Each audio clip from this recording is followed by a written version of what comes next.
I'm gonna turn this down a little bit. I'm so mad. Bro, I'm gonna get a drink real quick and then... Hold on, am I hearing my stream twice? I am, what the fuck? Okay, I was like, what the hell? Sorry to pull up Twitch because I still can't see Twitch chat. That's the other thing I'm mad about.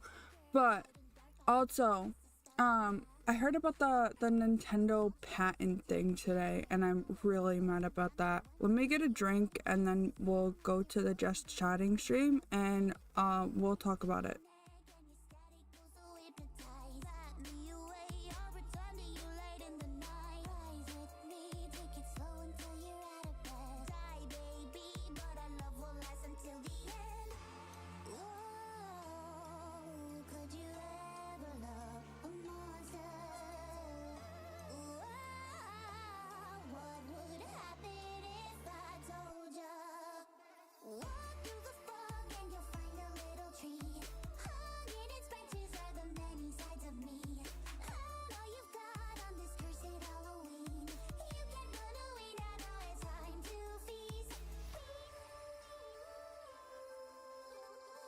Okay, where the hell did I go?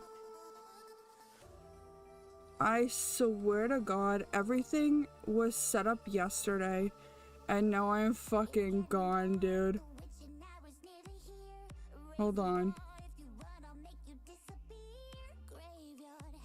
I'm on mute for a second.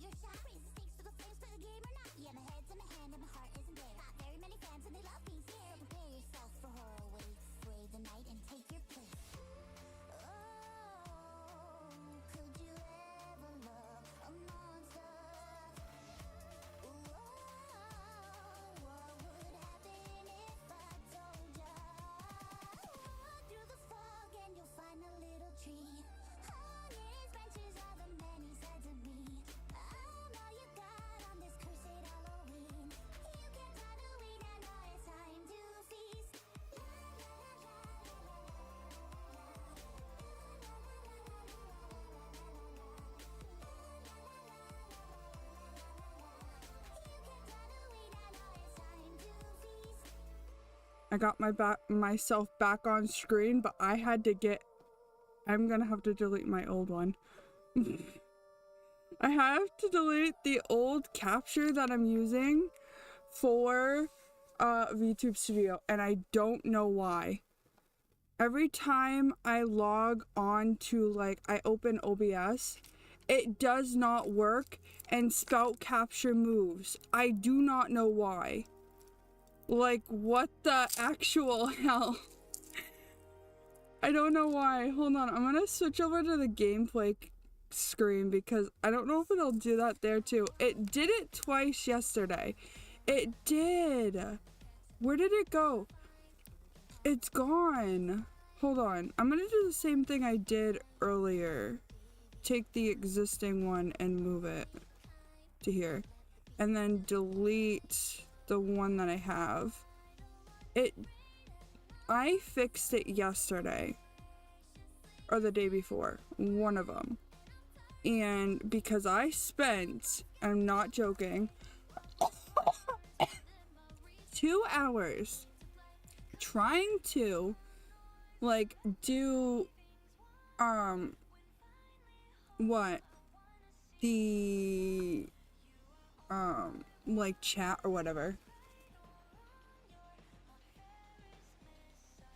Did my stream die? Please say my stream did not die.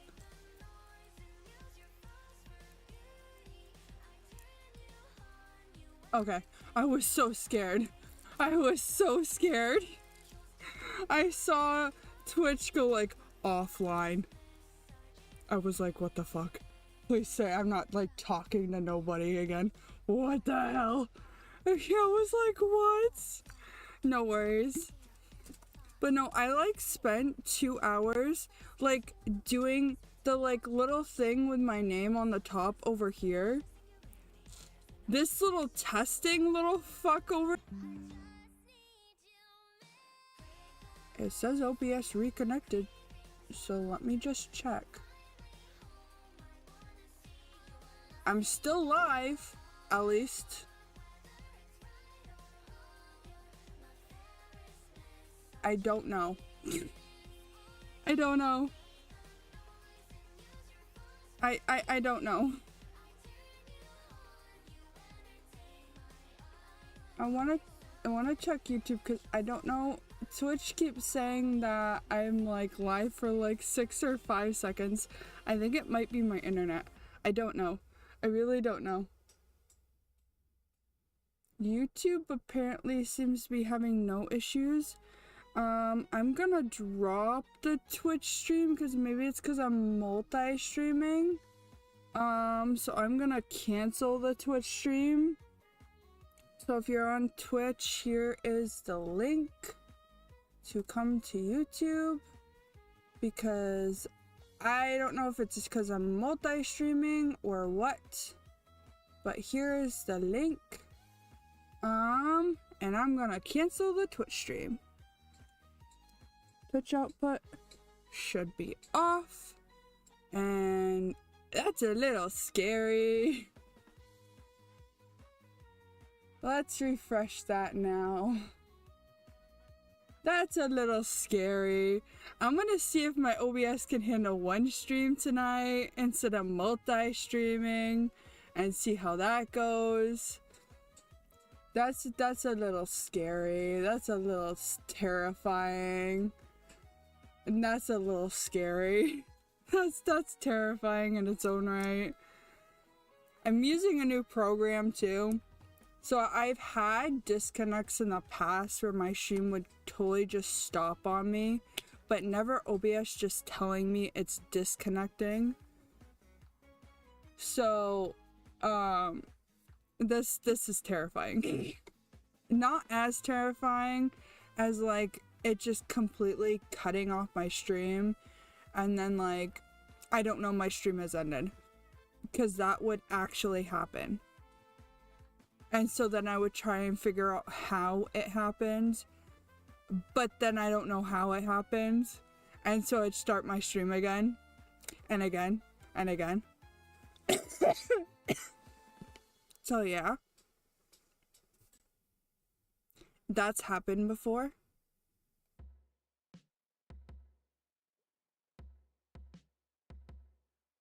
So it has happened before, but I don't know if it's because I'm using a new program and then added stuff last night and then the night before and then the night before and then before this. I've never touched OBS. I downloaded it but didn't touch it as much, so who knows. I may be overly accessing using OBS. I don't know. I'll look more into it, how to fix OBS. So we'll see. We'll see. We'll see. But oh yeah, I also forgot to. I said I was mad about a few things. One of the few things being the chat thing. The other thing being the patent thing. So there was a few videos I watched when I got up this morning. Well, one being this afternoon.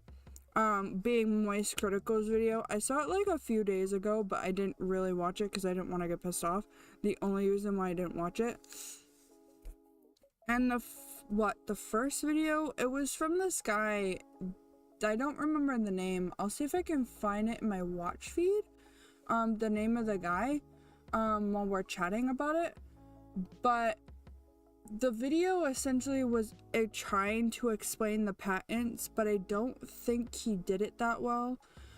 He was explaining the one that got, essentially the one that got passed in America, which is the one that people are freaking out about, rightfully. And if I don't explain it well, I'll probably post the videos in the chat. But essentially that the patent is any like summoning in general is now patented, I guess, by Nintendo. And for context, Nintendo is still suing like Power World and everything. So like, and from my point of view, because I stopped like doing any like watching any videos on the Power World like lawsuit and shit, my internet stopped working a bit ago, so I'm waiting for the videos to load. But essentially, like, from my point of view, I am not a Nintendo fan. I don't mean Nintendo, but like, I'm not like a Power World. I'll raise my mic a little bit too. Power World. I mean Pokemon fan, excuse me. I am not the biggest Pokemon fan. And so when I see Nintendo doing this, because Nintendo owns Pokemon, I actively do not want to play their games. No joke. And I still am trying to save up for the Switch too. This makes me not want to save up for it. Like, no joke, this makes me not want to save up for it. So I'm not sure what the fuck they're doing, right? I grew up on Nintendo stuff, so I'm just like, okay, cool. Anyways, and then I'm just like, awesome, cool. Anyways, and then I'm just like, great. They own one of my favorite franchises, cool. And then it goes into, oh, should I even put my money towards this company, you know? And I feel like a lot of people feel that way, where they're just like, oh, cool, I grew up with this company that makes this stuff, and, you know, but now I'm just like, oh, another company that's gone shitty. But they used to make a lot of cool stuff, you know? And so what am I supposed to do now? Which technically I don't think we can do anything. The ultimate thing that I was hearing so much when I was starting to like become a VTuber, right? A lot of people were just like, oh, mostly like content creators, they were like, oh, if you say something about this fan game, then Nintendo will like take it down. They'll like sue that person. They actively will. It's not defamatory. They will. I haven't seen it with my eyes, but quite a lot of creators are just like, I can't even say the name of the fan game anymore, because the last fan game I said, they took it down and went after the creator with like a cease or desist or whatever. And so stuff like that. And it's kind of terrifying because I'm just like, what the fuck? And that's why I'm just like, sitting here like, I don't like Pokemon. And personally, I really like Digimon. I'm not a huge Digimon fan. I like it a lot. I don't play the cards or whatever. I played Cyber Sleuth, I think 3 years after it released or something. But I really like Digimon a lot, and I'm just like watching the lawsuit with Power World, right? And I'm like, there are so much better things that Pokemon could be doing, specifically Nintendo could be fucking doing, but suing is not one of them, you know? And it makes me mad. That's why I said it makes me fucking mad. You know? I'm gonna actually skip this song. You know? It just makes me mad, bro. It actively just makes me mad. And it makes me not want to play Pokemon games. I'm not even joking. Because, like, all of the patents, just seems to me that it's just petty, because they want Power World gone, and this is how they're gonna sue them. It's just petty bullshit. That's all it is, and it's just pettiness, and it makes me not want to play Pokemon, like, at all. you know, it is what it is at the other end of the day. But it's not great, you know. But I was talking to a family member because they know a lot more than I do. And they said that the Power World team is smart because they put it under, I'm assuming, an LLC. And if they did, that's smart because it will protect them. They don't know if they're gonna win the case because of what Nintendo's doing, but it seems like they might at least have a little bit of a chance, even though the lawsuit is in Japan, and Nintendo notoriously has a winning streak in Japan, so. And if it was in America, then they might have a little bit of a chance because Nintendo filed 24 patents and only one got released in America and only got passed, which is the one that is very concerning because that could affect majority of the games, like I mentioned, Digimon, Souls-like games, anything that could summon anything, monster catcher games, you know.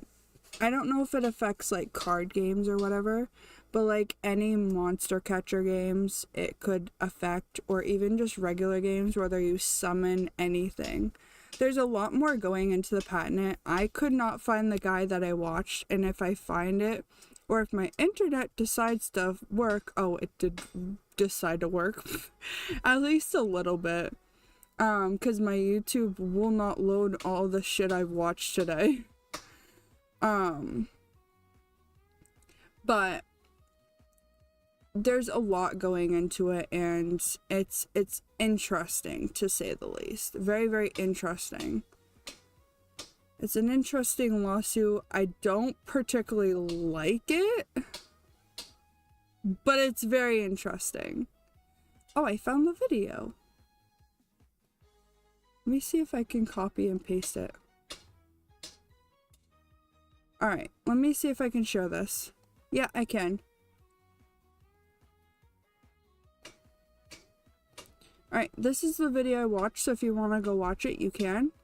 I don't think he explained the patent very well, at least for me, but that's the video I watched, and then I watched Moist Critical's video later in the day.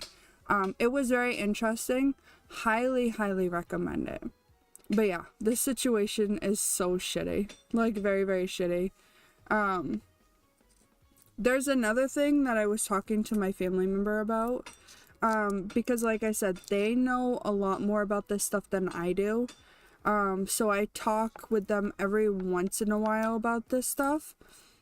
And I was just like, the one particular reason why I'm so pissed about this is that Digimon is so old as well.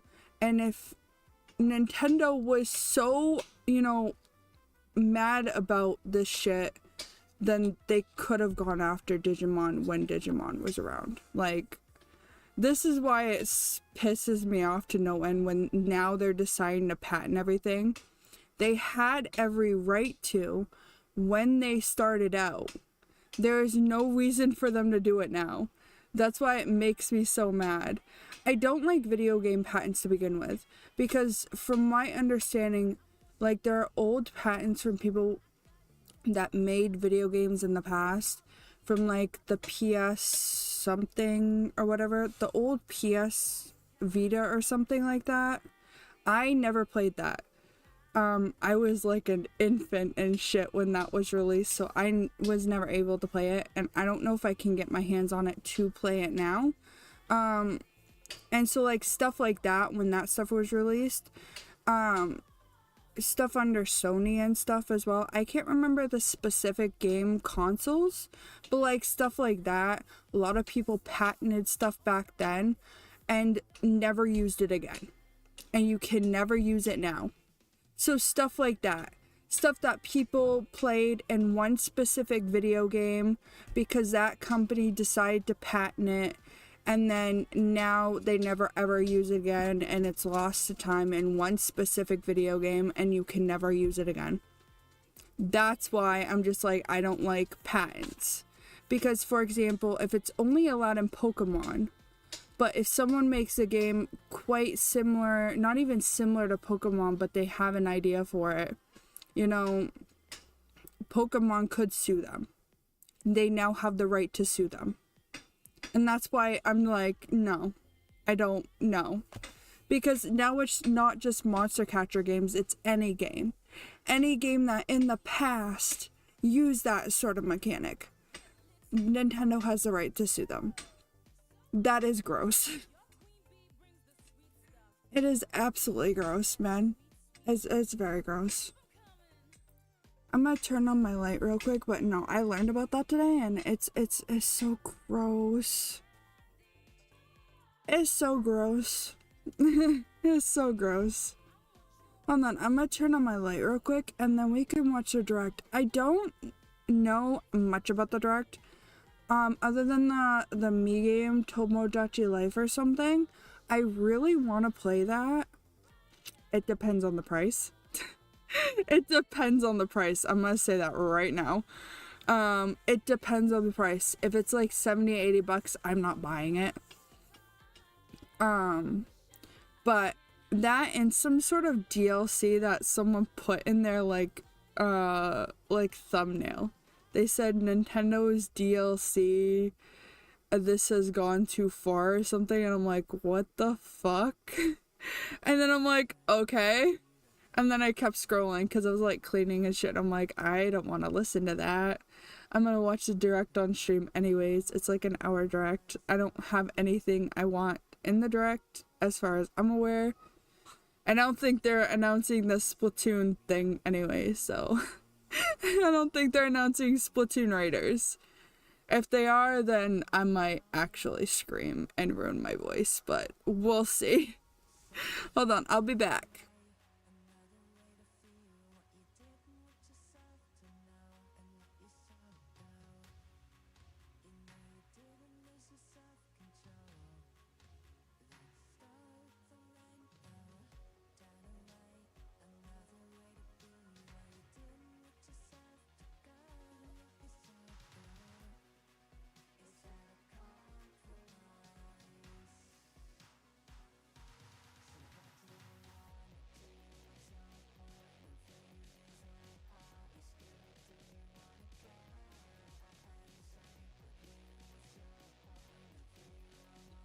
Welcome in. I don't really know how to pronounce your name though. Palladian? Example of a patent, the Nemesis system from the Aldolor Mordor games? Yes, I've heard of that one. I don't know if that's the one I'm thinking of, but I have heard of that one before. Yeah. I have heard of that one before. I was watching a video essay explaining like some of the patents and stuff that haven't been used and like from like the patent system and stuff, and they mentioned it briefly, but I don't know if they explained the patents that were used or like that were in the game that the company patented. I'm saying patented a lot, what the fuck. That the company officially patented for that game. And I have heard of it. Patents last until 2036. Oh, that's not far off. That's not far off. I'm assuming it's like a copyright where you can like renew it every so years. Like how Disney can like renew the copyright for like their characters every so often if they choose to, and if not, it's like public domain or something like that. With like what happened with Steamboat Willie. You know? I'm assuming that's what it is. If not, then it's probably works a different way. Because I don't know much about patents, which I'll probably do the little bit of more research into it. But I'm assuming it works kind of the same way, but a little bit differently. I'm assuming.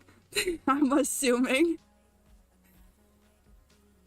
But if it lasts until like 2036, then that's not far off. That's in another, you know what? I don't want to count because I'm 36 at that time. I don't want to count, but that's not far off.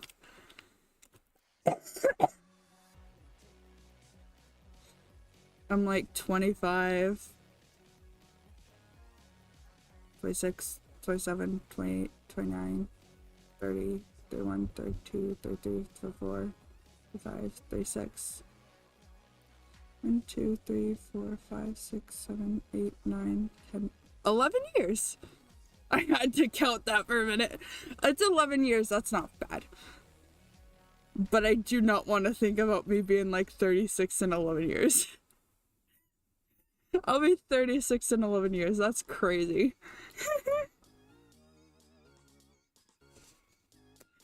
That's insane to think about.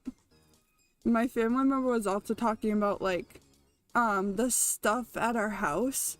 We've been fixing our house, and she was just like, oh yeah, the wood that I bought was just like, oh, it's supposed to last like 80 years, and like 2080 you'll be 80. And I'm like, I don't want to fucking think about that. I don't want to fucking think about that. I don't want to think about that. I don't want to think about me being like a little old woman at like 80 years old. I don't think patents last as long as copyright for some reason. That's weird. But very interesting. That's weird but very interesting. I wonder why. I have a hard time imagining 2036. Me too. Me too. I do too. My family like to talk about like the future and like what it'll look like, and like, oh my gosh, like in this time you'll be this years old, and like your brother Neko bro will be like this years old, and I'm like, don't. I don't want to think about it. And I'm like, I don't even want to think about like tomorrow, you know? I don't even schedule shit. And I'm just like, don't even think about it because I don't want to think about it. It's like so hard to imagine that. But it is interesting. Like, when I look at history, a lot of people like back then were just like, oh, the 2010s, but like the 2000s will be like flying cars and shit, which it is not. But it'll be interesting. I do wonder, but I can't imagine it. Just living today? Exactly. Just live in the moment, just live in today, and enjoy life. Just live in the moment. I had to check on my dog because he's sitting in the window. He hates my fucking neighbors and I don't know why. So I have to check on him every now and again. I don't mind him barking, but I don't know why he hates my neighbors. Who knows? Who knows? Oops. My dog's a mystery, dude. My dog is like an absolute mystery.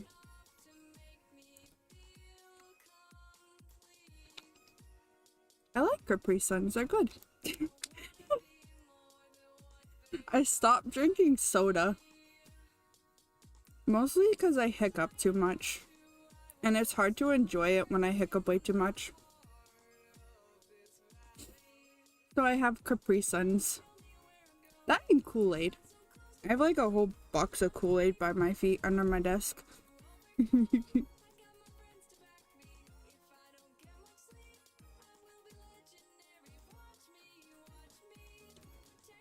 Alright. Let me find the right one.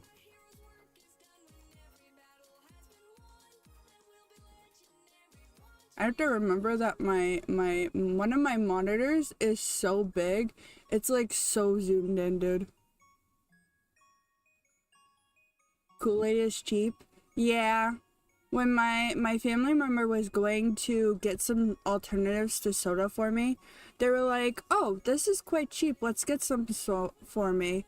And because I don't really want to drink it anymore, they were like, and I told them I don't really know what alternatives are to like that other than like Gatorade and stuff like that. And I have like water stuff. Cause I drink, what's it called? Gamer subs? Yeah, gamer subs. Every once in a while. I can't buy it often because it is quite expensive. Like, I'm not joking. It is very expensive. So I don't buy it very often. But that's the alternative I have to it. Oh shit, the video's playing. Whoopsies. And so I drink it every so often. Cause I don't drink water very much. Like, I have water with me, but I didn't drink much. And so I needed an alternative, like a fancy little drink for the weekends. And so they recommended like Kool-Aid or like Capri Sun. And I don't mind it. I don't like a lot of like Capri Sun's flavors. I think the one I like is like fruit punch and like what was it, strawberry kiwi or something. But I wouldn't buy a lot of the other flavors again because I don't particularly care for it.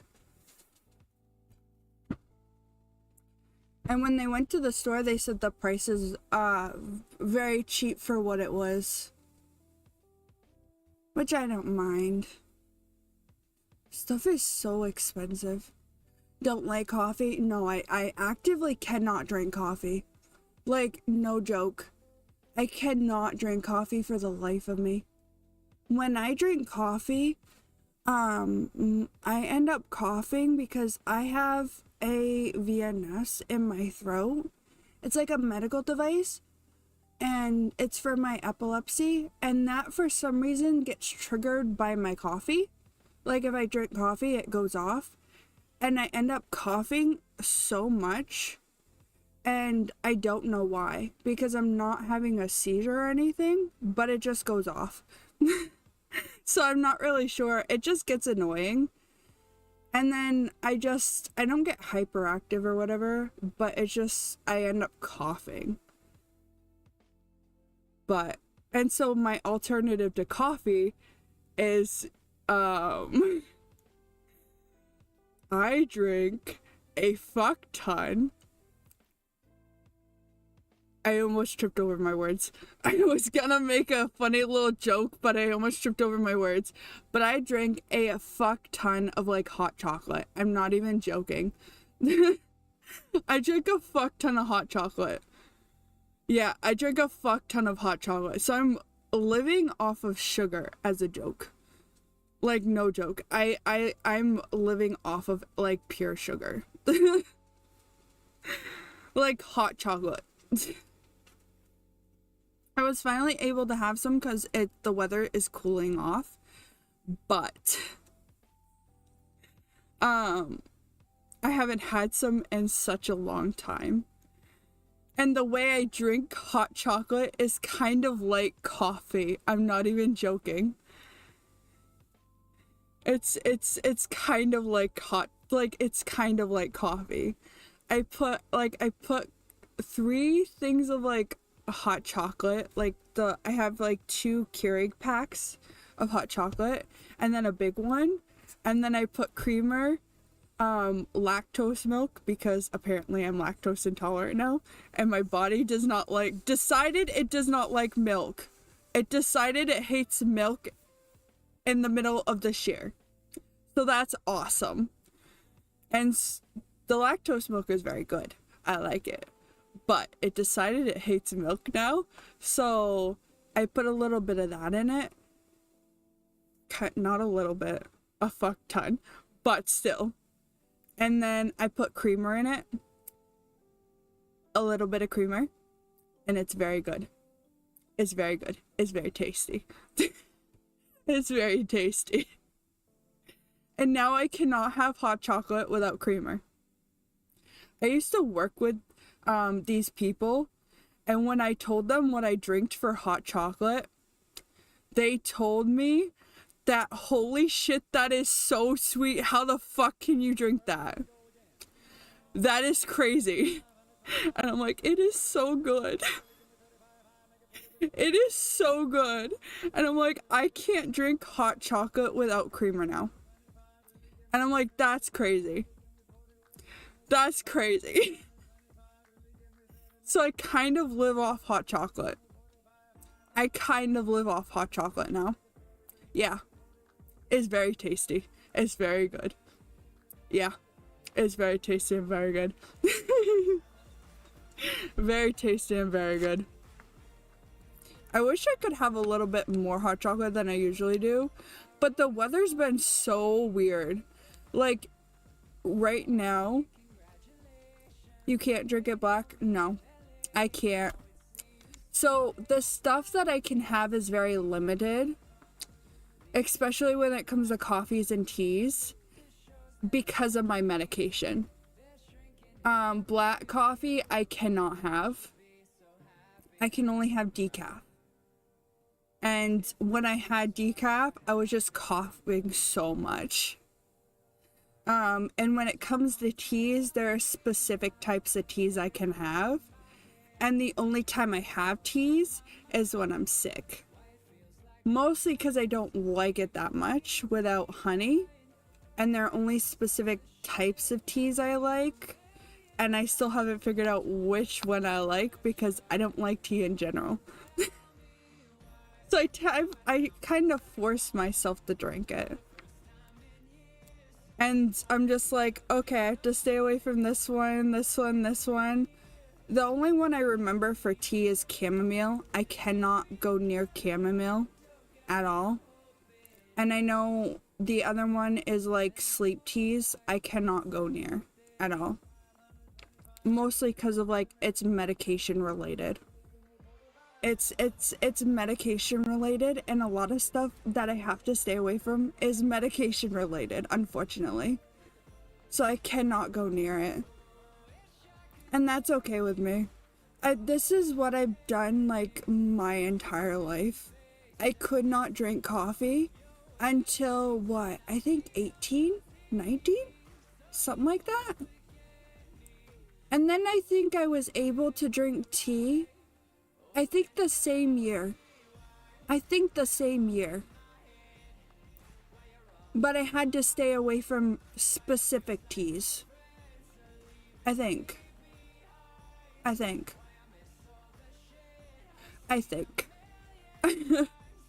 It was such a long time ago. But I think, because I remember going on a camping trip with family. And I'm like, oh, I want to try.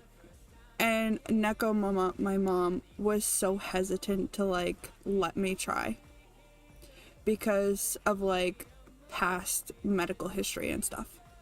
So I'm just like, it's okay. I don't have to try. So it's just medical stuff. I can't go near or try certain things. You can't miss a food you've never tried? Yeah, specifically, yeah. Basically, yeah. Yeah. I don't really miss out on a lot of things. I've tried a lot of things. I have tried alcohol. And I've tried what else? I've tried a lot of alcohol, like sips. Never bought it myself. I'm above the age, by the way. I want to specify I'm above the age. Because YouTube is very strict about shit. I'm above the age. I've tried alcohol. There's like specific alcohol I remember I liked because I went on a trip with family. And I really liked it. It was like a specific alcohol in Vegas that I really liked. It was like very fruity and like sugary and shit. But if I try like alcohol from the stores or even like wine was the one I'm thinking of. Or if I like tried wine, I spat it out. And I don't think I like alcohol without the sugar and shit in it. And I'm allowed to have it too. Cause like I'll have like family near me when I try it. Because I'm always hesitant. just because of like medical history and stuff, and I'm like always scared, and Neko Mama will be like, oh yeah, you can try it, go right ahead. And so I'll try it and be like, oh, I don't like this tastes fucking nasty. And I've tried wine before because I have a grandparent that really likes wine and stuff. And I'm just like, sure, I'll try this specific type of wine. And then I end up spitting it out. Even when I can smell the bottle when it's open, I end up spitting it out. I don't know why. Every time my family member has wine or even alcohol, I end up trying it all the time and then I end up spitting it out. I don't know why. But it's always fucking nasty. It's always gross and I hate it. Yeah, it's always gross and I don't know why. And for some reason the music decided to stop too. That is so weird. What the hell? I think iTunes broke again. It always breaks for some reason. Hold on. What the hell, iTunes? iTunes is breaking on me. This would not be the first time it broke. I honestly might open up YouTube Music because it broke. iTunes just said, hey, this woman's yapping too much. I'm gonna break. That's cool. That's awesome. I might force quit the music because it broke. I have to open up iTunes too because like every time I open up my computer, I have to open up iTunes because I use my face tracking on my phone. And I have to open up iTunes because I can never hook it up by Wi-Fi. And so I'm like, cool. Every time I open iTunes, it fucking breaks. That's awesome. I hate iTunes on my computer. That's great. Anyways, that'll be slowly running in the background. That's awesome. That's wonderful. Maybe it's telling me to slowly like shut up and switch. I don't know, man. I don't know.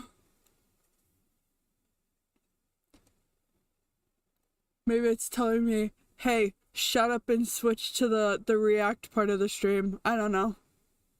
If it randomly plays, because it still has not closed, and I don't know how to force quit it without shutting off my computer, I can also take that off the screen because I am not streaming on Twitch. Because my computer almost shut itself, and so did OBS. That's awesome. That's lovely. So just know that iTunes is still kind of open. I don't know if stream will die because I have a lot of windows open, but I have a new computer. It should be able to handle this. I don't know. I've never tested it like this and I am scared. I am scared to test my computer like this, so just be aware. I don't know how to bring stream back up either, so I might just start streaming again and it'll be a new stream. I just want to put that out there because I have no clue. In the past, it'd be like I would be streaming and I would be like, okay, cool, I'm streaming, and then like my stream would automatically like shit itself, and then it would be still streaming on OBS, and then all of a sudden I'd realize I'm not streaming, and the stream, and then there'd be a new stream. That's awesome. That's great. But I don't mind it. I have a new computer. I would stream like on a laptop, which I think was perfect for me because I would learn how to do this stuff myself and I have to redo chat. That is awesome. That is great. I will bring chat off the screen because it's not even working. That is cool. I just know it doesn't work with YouTube chat. That is cool. Spent 2 hours of my life last night for it not to work with YouTube. That's cool. This is good because now it tests with YouTube. I didn't get to test it with YouTube, only Twitch, so that's good. not to get off topic, I just noticed it doesn't work with YouTube, so I'm just like, awesome, that's good though. I know it works now. But what was I talking about?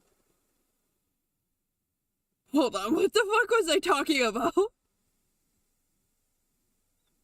Oh no, in the past I was like streaming on a laptop. I still have that laptop, but I use it for other personal things. And which I think was perfect for me because I've always wanted to stream and like do content and stuff. But I didn't know if I was personally able to like yap and shit like this on stream. And so I used the laptop that I had instead of getting like a gigantic computer and spending the money on like other shit that I didn't need to get.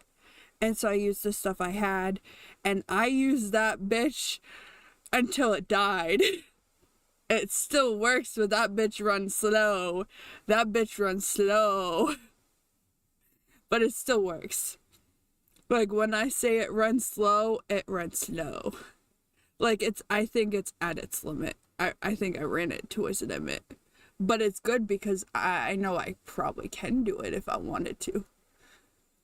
I know I can actually do this if I put my heart and soul into it.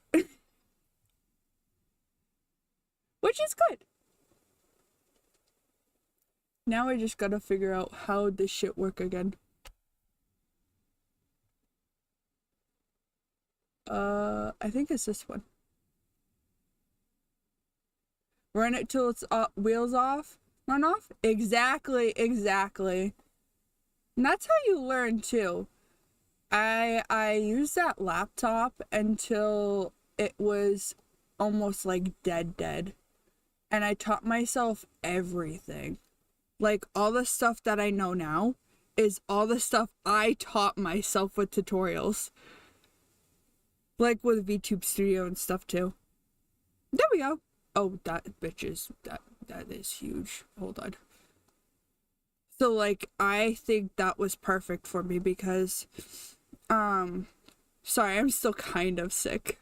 Cause like, in the space that I watch, because I mainly just watch VTubers, a lot of things will get passed around where you're just, people are just like, oh, you need to buy the new fancy model, or you need to buy this, and then people switched up and said, oh, you don't need to buy this model, you don't need to get this, or this, specifically equipment for, your stream, like a Steam Stream Deck, or new models, like new monitors, or a new PC.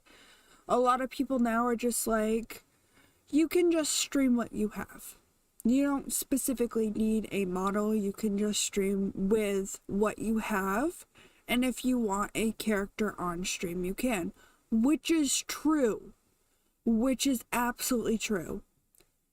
I'm personally trying to make new stuff for my stream, a background, which I am absolutely procrastinating on, and I'm trying to make myself a new PNGTUBER, which I am also procrastinating on. And you don't need to spend money on shit you do not need. Like if you have a PC, and it's like not at its limit, but you've had it for say 3 years, and it'll last you longer, use that bitch until it dies, right? I don't know, I don't remember how long I've had that laptop. I think I had it for a year. And I ran it for another year or something, and I used that bitch until it died. I don't think it should have been used for streaming. Like, when I say streaming, I was running VTube Studio on that bitch. I was running Five Nights at Freddy's and VTube Studio. I was running some heavy ass fucking games that should not have been run. But no, use the equipment you have. And there are a lot of people out there, in this, like, I watch VTubers a lot, and even like streamers in general, I watch a lot of streamers, and people will go out and buy new models or like stream stuff, and then in the next 6 months or whatever, they will sell those things that they bought because it did not work out. And that's a waste of money. Which is exactly why I don't have a custom model. It's not that it did not work out or I'm not making money off it. It's because it's my hobby, for one. 2, it's a passion. And for 3, I'm not going to spend a lot of money on something that, A, I might not get to do for a long period of time. And B, content creation isn't forever. And it's not for everybody. And if for some reason I may not like it, or for some reason I don't get to stream or may not like it anymore, then I don't have the custom model or whatever to do it, if that makes sense. I didn't waste the money on something that I feel like I didn't want to spend that money on, if that makes sense. I do want the custom model and I plan on saving up for it, but I'm not doing it right away. And that's what I feel like a lot of people should do. But some people really do push for a lot of that spending. And that's why I'm just like, this is what I did. You don't have to follow it, but this is what I did. And this is what I'm gonna continue to do, if that makes sense. Because you gotta dip your toes and your feet in the water to kind of get in there, if that makes sense. Because you don't know if you like something or continue to stick with it. That's how I should have put it. You don't know if you're gonna continue to stick with that thing. And if you don't, that is perfectly fine. Like I said, not everything is for everybody. I don't know if this is for me, but I'm gonna continue doing it. And I'm just having fun with it. That's why I have this cute little model. It is a custom, it is not a custom model. Wrong wording. It's a customizable model. That's what the wording is. Wrong wording. So many VTubers spend insane amounts of money and then immediately go on indefinite hiatus. Exactly, yeah. A lot of VTubers, especially when starting out, do that.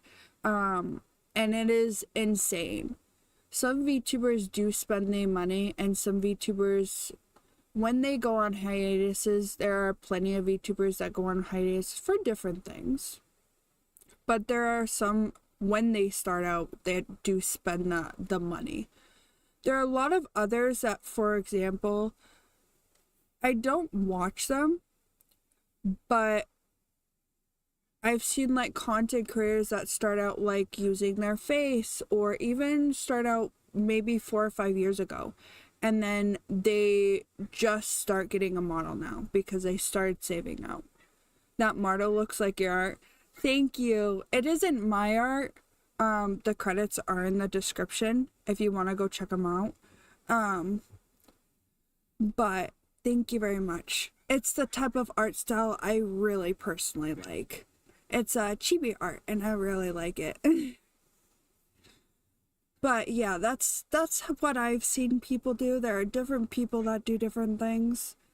But I personally like when people at least see the thing, try to save up for it, and go for it. And that, I think, is a little bit better. Because that's what I'm doing. Financially responsible, if that makes sense. You know, I'm not spending a lot of money on the thing that I personally know I may not be able to use in the future. And I'm being a little bit financially responsible, even though, for example, if I want something, I will really spend the money on it. I'm a shopaholic. Let's just put it that way. If I want a Chiikawa, I will buy a Chiikawa. If I want Vtuber merch, I will buy the Vtuber merch.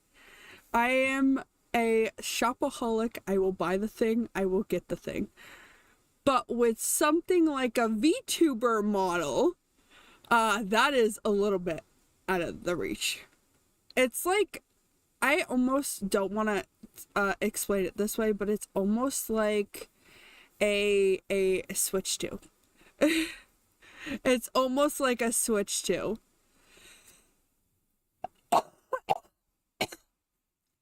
Yeah, it's 2025, gotta be responsible, yeah. I'm lucky enough that I have family members I live with who help me and are explaining it to me, and who have been explaining it to me since I got out of high school and since I got my first job. But not everybody's that lucky, and I do know that. But I also have sudden impulses that I do go after. But then again, you have to be responsible when you need to be. It's like buying a low budget car. Yes, exactly. Though I can't drive and I don't have a car. Though I don't drive and I don't have a car. So I don't have that experience.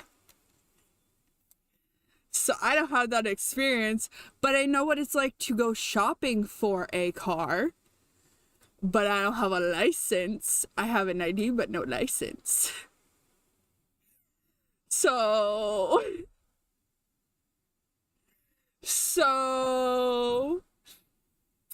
yeah. I do know what it's like to go buy a car, though. Yeah, I do know what it's like to go buy a car. It's not fun. I don't like it. But I do know what it's like to go buy a car. I just don't have a license. I don't know if I can say this, though, because I have been behind the wheel before. I have been behind the wheel before.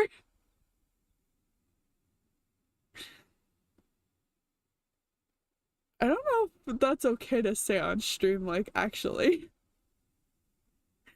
Because I have actually been behind the wheel. I just don't know if that's okay to say on stream.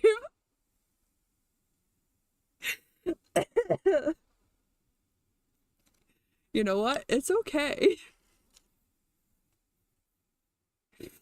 It's fine. It's all good.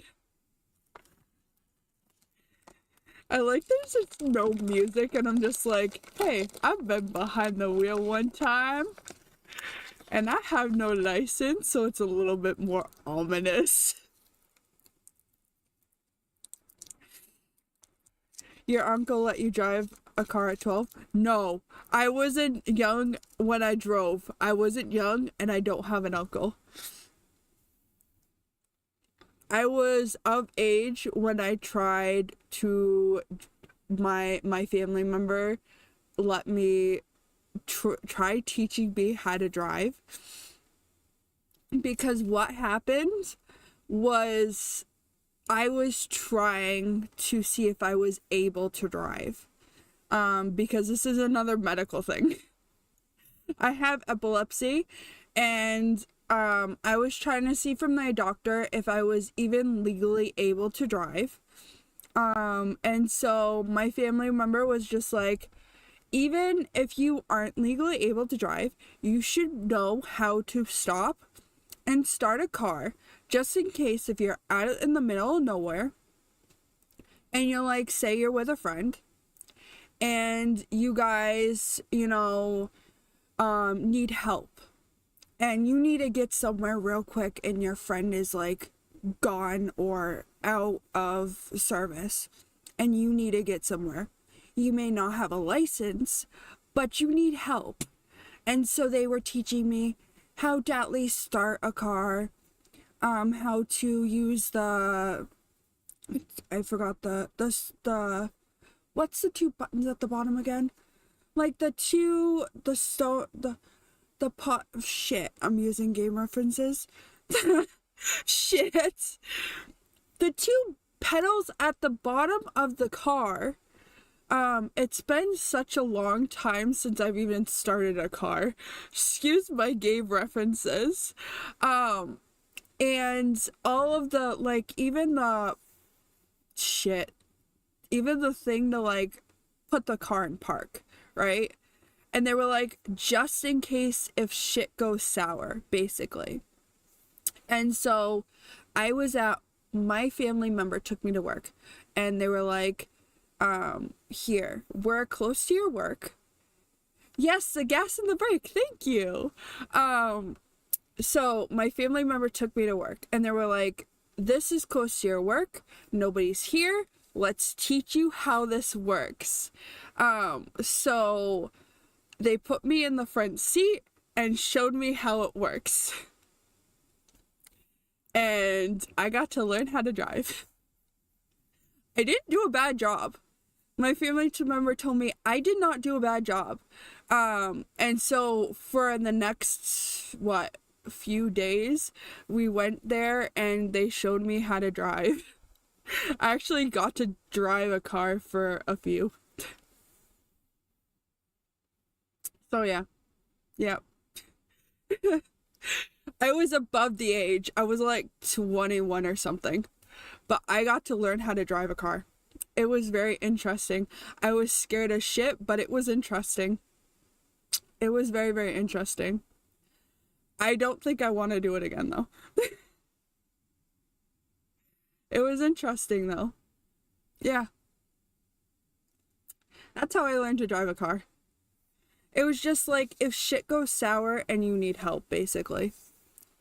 Because I probably could drive if I wanted to, but I'm basically like, I have zero attention span, and I'm scared because I've had bad seizures in the past, and I'm like, just in case if I have those again, which I don't know if I will, but it's a just in case, or if I have a seizure in general behind the wheel, I don't want to, like, injure someone, right? And so I'm like, just in case that happens, I don't want to get behind the wheel.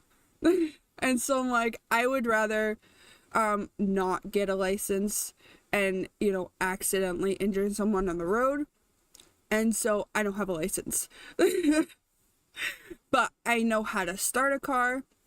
I know where the park, the brake, and the gas are. I know how to fill up a car. So it's just in case shit goes sour, I know how to do the thing and get out of there, basically.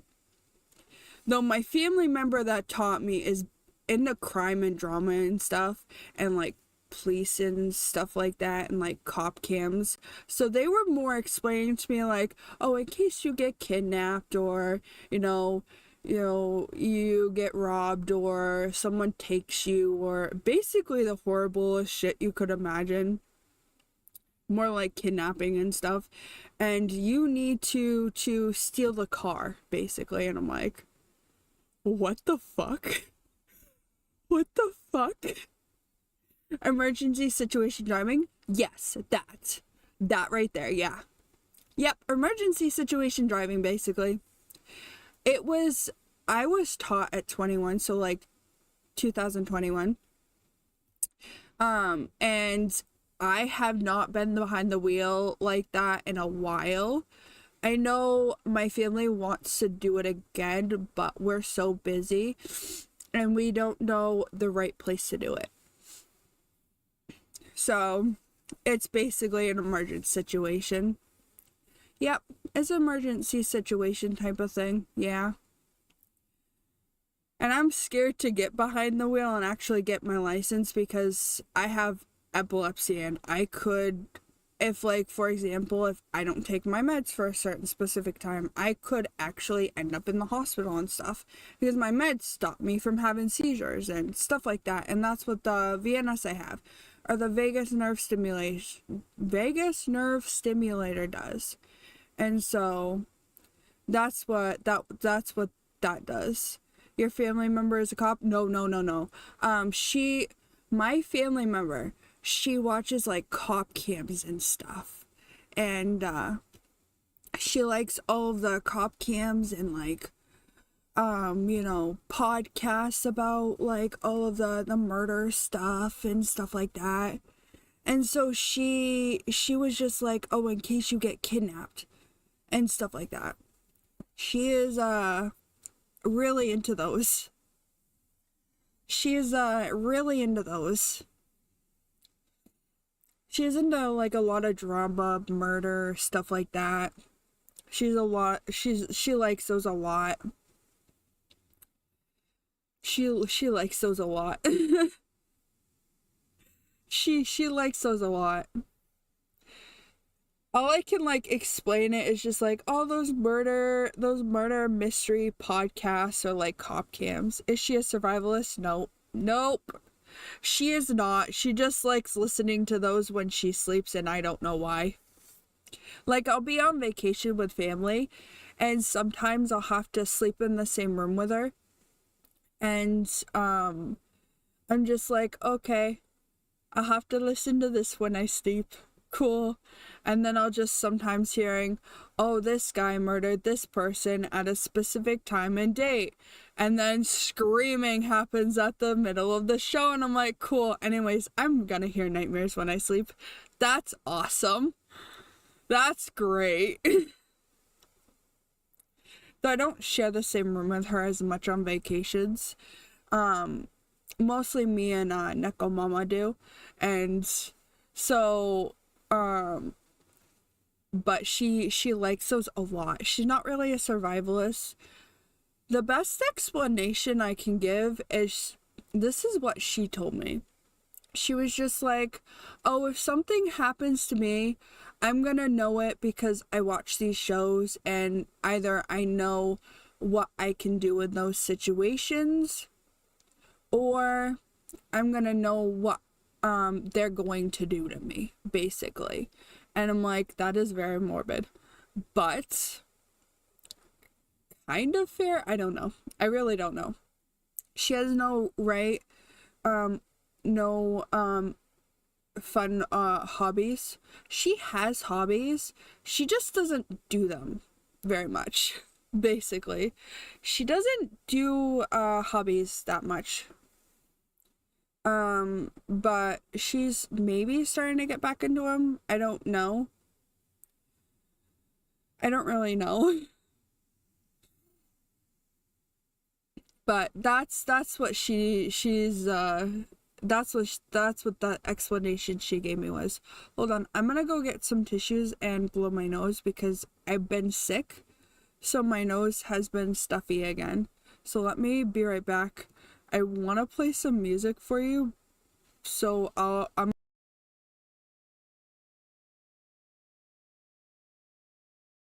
because of the like iTunes quite literally just shat itself. So let me open up my copyright friendly playlist.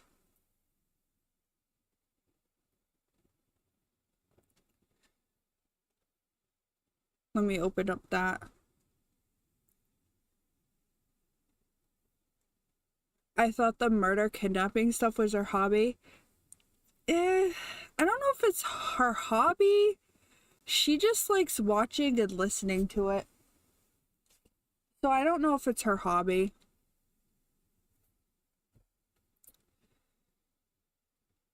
I don't really know if it's her hobby. Let me find my playlist real quick. Right here, playlist. I'm gonna open YouTube because iTunes decided to shit itself. I don't know why. I might actually keep this tab open too, just in case if I need, excuse me, just in case if I need to use this playlist again.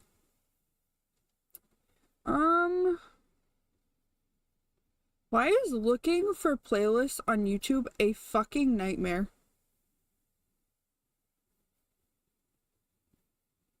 It's an absolute nightmare.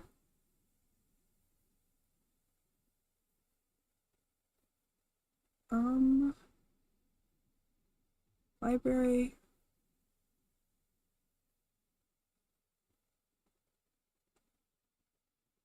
You know what? Fuck it.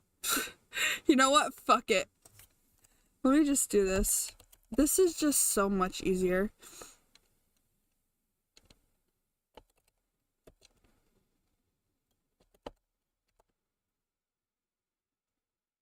Let me just bring up Demon Gummies. This is just so much easier.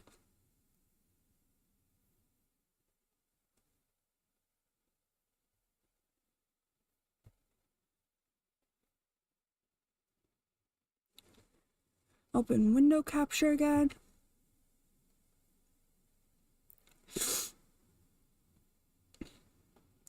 There we go. This is just so much easier, dude. I have no clue where OBS went. There we go. Alright, I'll be back. I'm gonna go blow my nose real quick.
Oh my gosh, I hate my second monitor, bro. I don't like my second monitor. It's so big. Alright, I'm gonna move you over here so I can still see stream. My second monitor is so big. It's like so fucking zoomed in, dude. Oh wait, that works. That works. That works. Okay. That works. Okay. My second monitor, the one on this side where I'm looking, is so zoomed in to the point that I can't see OBS very good. I'm just like, where do I go? What do I do? I want to make sure that you guys can see the video too. I'm just like, what do I do, man? What do I do? There we go. Alright, let's watch the direct, because I have seen only 2 things about this. Only 2 things. 2 things about this. Hey, monitor. We're gonna be nice today. We're gonna be nice to me. I also realized I didn't touch my Capri Sun like at all. Alright.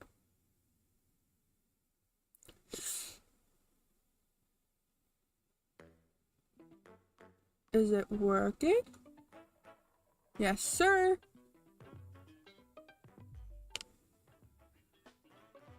There we go.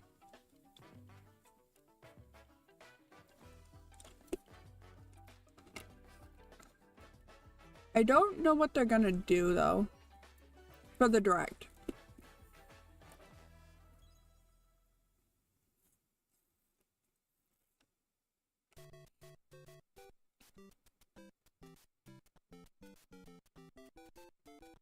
What the? Mario?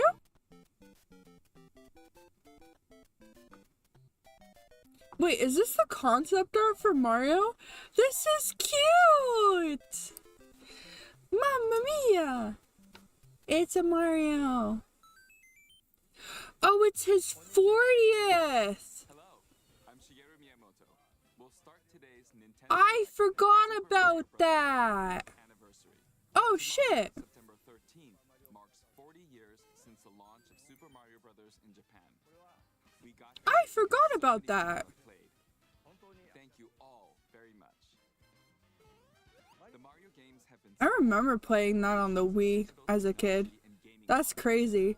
Additionally, Mario Remastered? Oh, that's cool. Nintendo Museum, which opened in Kyoto last year, we've created an art gallery Okay, so they're not adding the art to the game, never mind. during the development of different I would love to go to this museum though. illustrations and pixel art from the Mario. I wonder what the Mario Remastered is.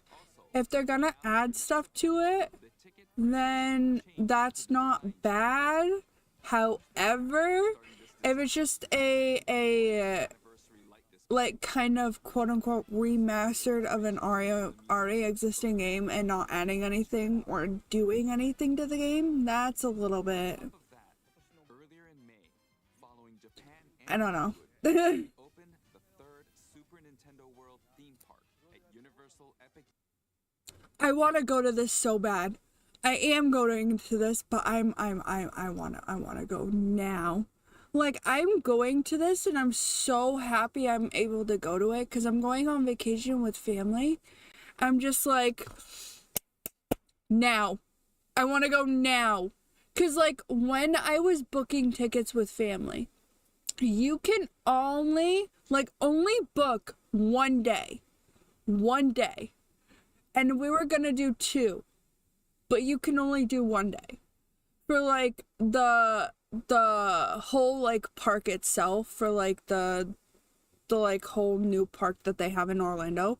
And I'm just like, I want to see the whole thing.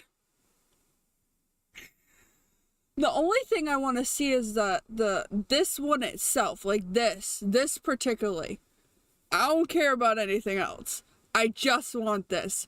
I'm gonna go there and be a little geek, smack the walls, buy the bracelet. I don't care. I'm gonna do everything and find the nooks and crannies and literally just, yeah.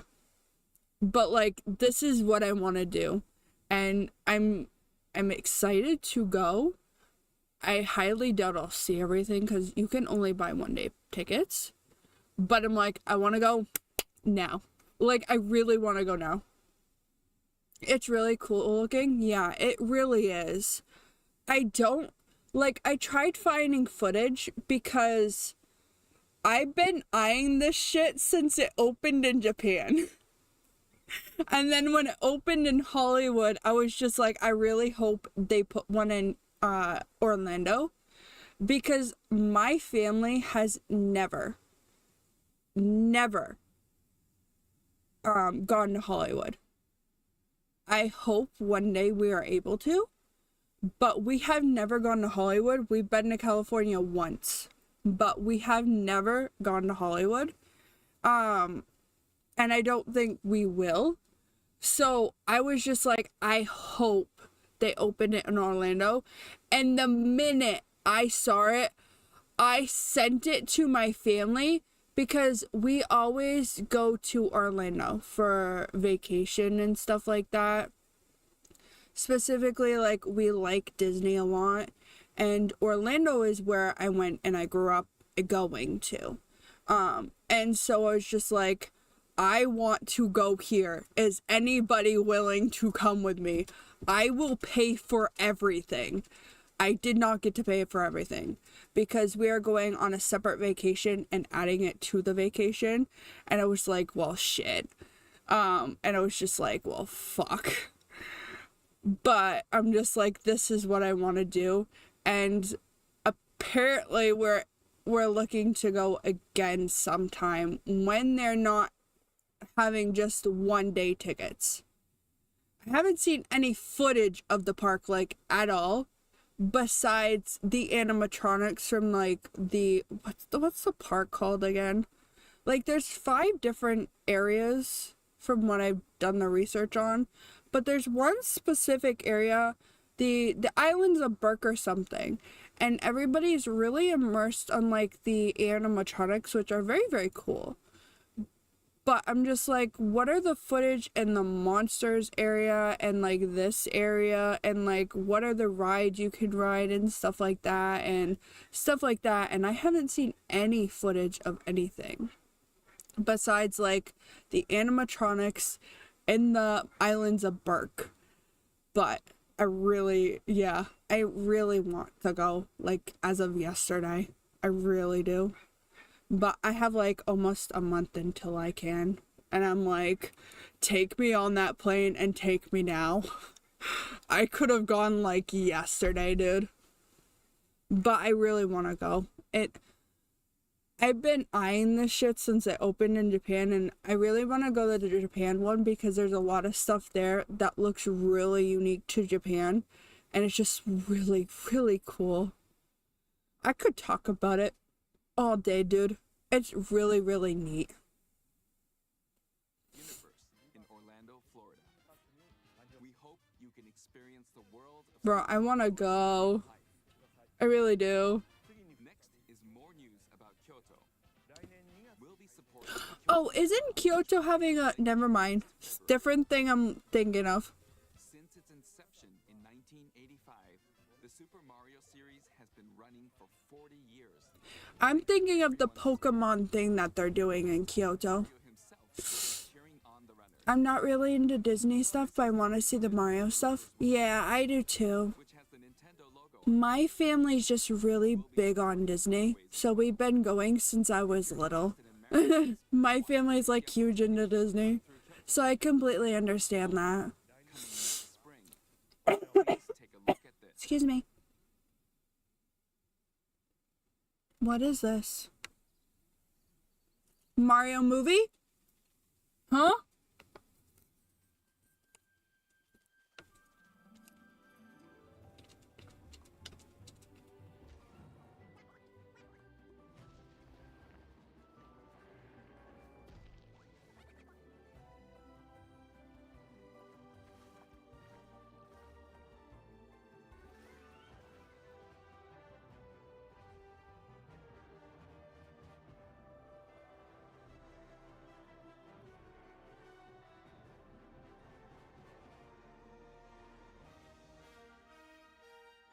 Wait, this is neat.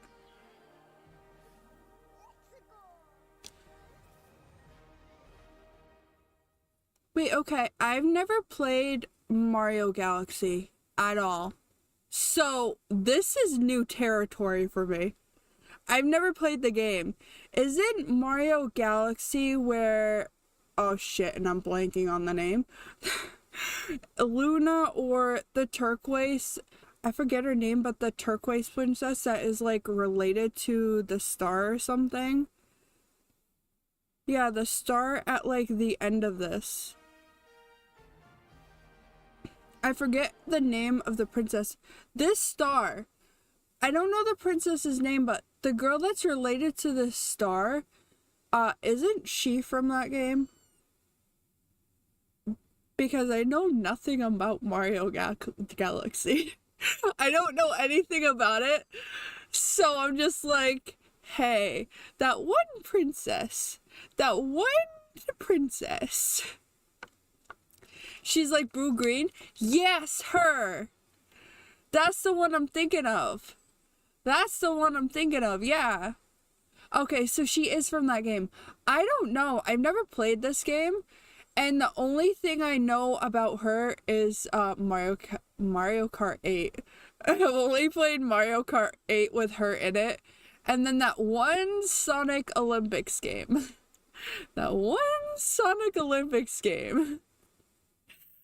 I want to get my hands on Mario Galaxy, but I don't play my Wii that often, so I don't know if it'd be worth the money. Probably would though, because it looks a lot of fun. But this is new territory for me. This looks cool though. The galaxy shit in the title looks neat. I kind of want to see it.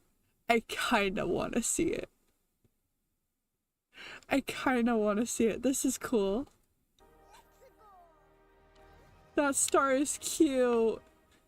Those Olympic Games? Yeah. Yeah, I have the Mario one, yeah.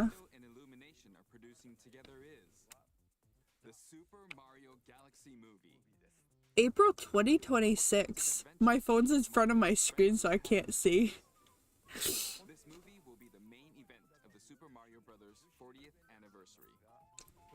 Let's also hear some remarks Oh, from wow. the movie's co-producer, Chris-san, from Illumination. Chris-san. Thank you, Miyamoto-san. As we celebrate Mario's I 40th forgot this guy anniversary, existed. it's an opportunity I am to so sorry I forgot he 4 existed. decades of creativity, imagination, and adventure that Mario has Also, the Princess Peach in the background is kind of cute. around the world.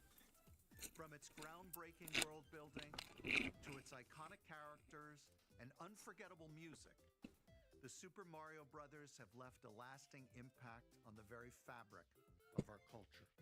All I mean, of us kind at of. Illumination feel so fortunate to continue our collaboration with Nintendo as we expand I feel the like life of Mario everybody in movies. And kind while of the grew Super up with Mario Mario. games are the He's the most CEO of Illumination, I think. surprises for fans of I think he's the CEO of Illumination. directors Michael Jelinek and Aaron Horvath, along with the I think he is. team of artists at our studio in Paris. I forgot he existed. Busy working to deliver a film that I aspires just know he's the bald man at Illumination. we're here to celebrate. Brian Tyler is also returning to compose a score that blends together musical themes from Mario's incredible game heritage. So it looks like they're bringing the original creators back that worked on the games. As Mario,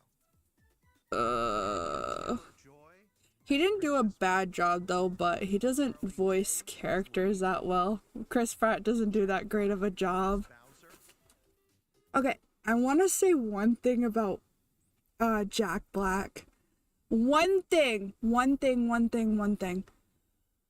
I just wish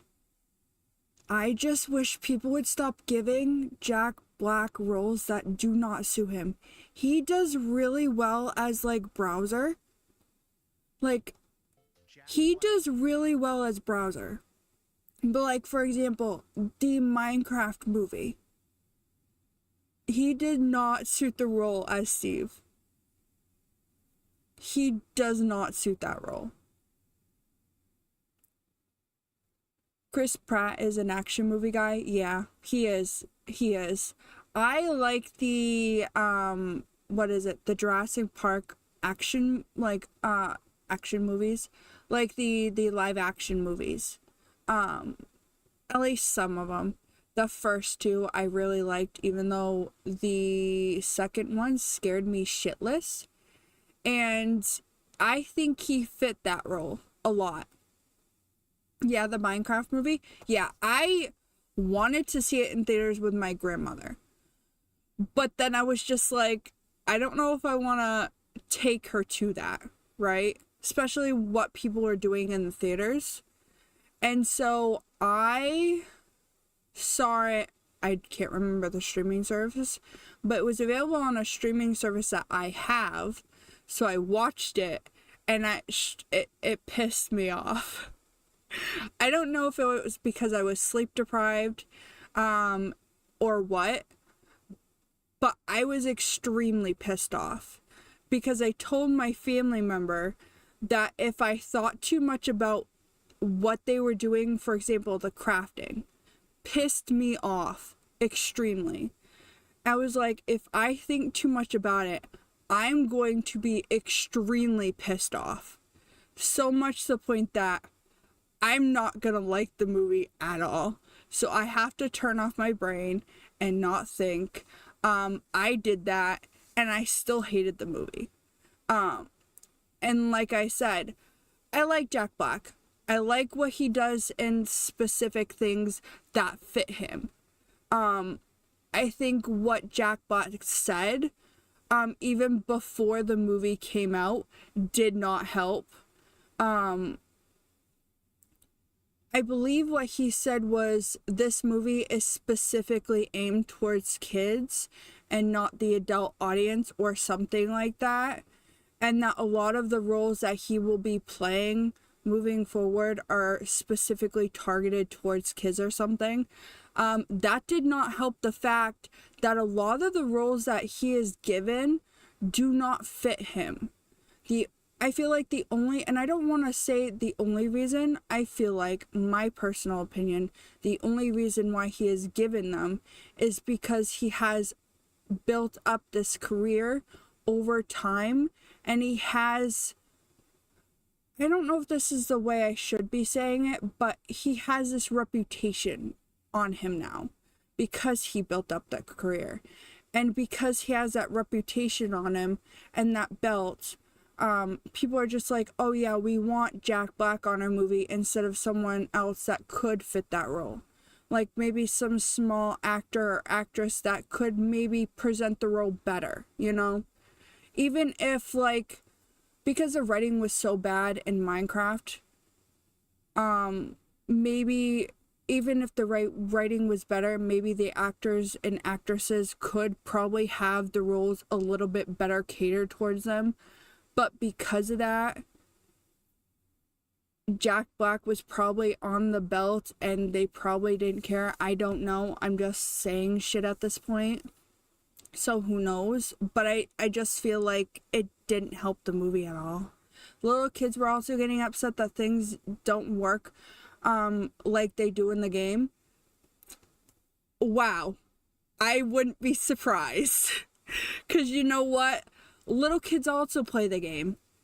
It's not that adults also grew up with the game. Little kids are also growing up with the game. Minecraft is a kid-centric game. My brother played the game before I did. But he doesn't play the game now. I do, which I think is a little ironic because when he played the game, I thought he was fucking weird.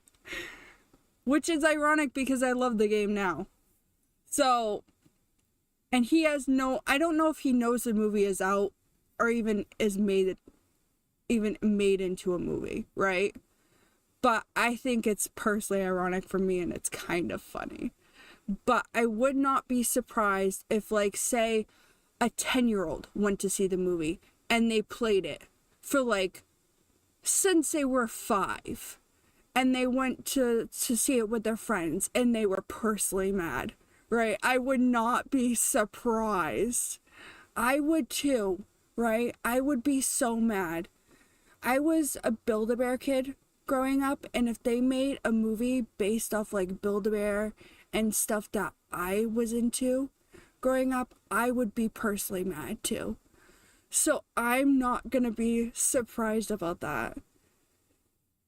I'm not gonna be surprised because I was into a lot of stuff growing up as well. And I would not be surprised if they were mad about that. I'm not. I wouldn't. I mean, they have every right to. It's something they're interested in, and people working on the movie decided that this was for kids and decided, hey, let's throw a bunch of memes in it and ruin whatever story they decided to do, and this is what kids like, when clearly it was not. Kids deserve so much more than what they got, and it was a shit show. Did that with my friends when we watched kids movies as little kids. Yeah, I did that too. I was into Monster High growing up, and I watched a lot of movies like that with my brother. Because one of the friends that I was with, they had to move a lot. So we couldn't watch as much movies as we were watching together growing up. So I watched them mostly with my brother. And we were very interested in those movies that came out at the time. A lot of movies that we watched were Disney or Monster High, or basically any movies that we could get our hands on, DVDs and stuff, and stuff like that. So I don't, how do I rephrase this? So I like I said, I have a lot of the same, not a lot of the same interests, but like, how do I phrase this? Hold on, my wording. Like, I am like, kind of like,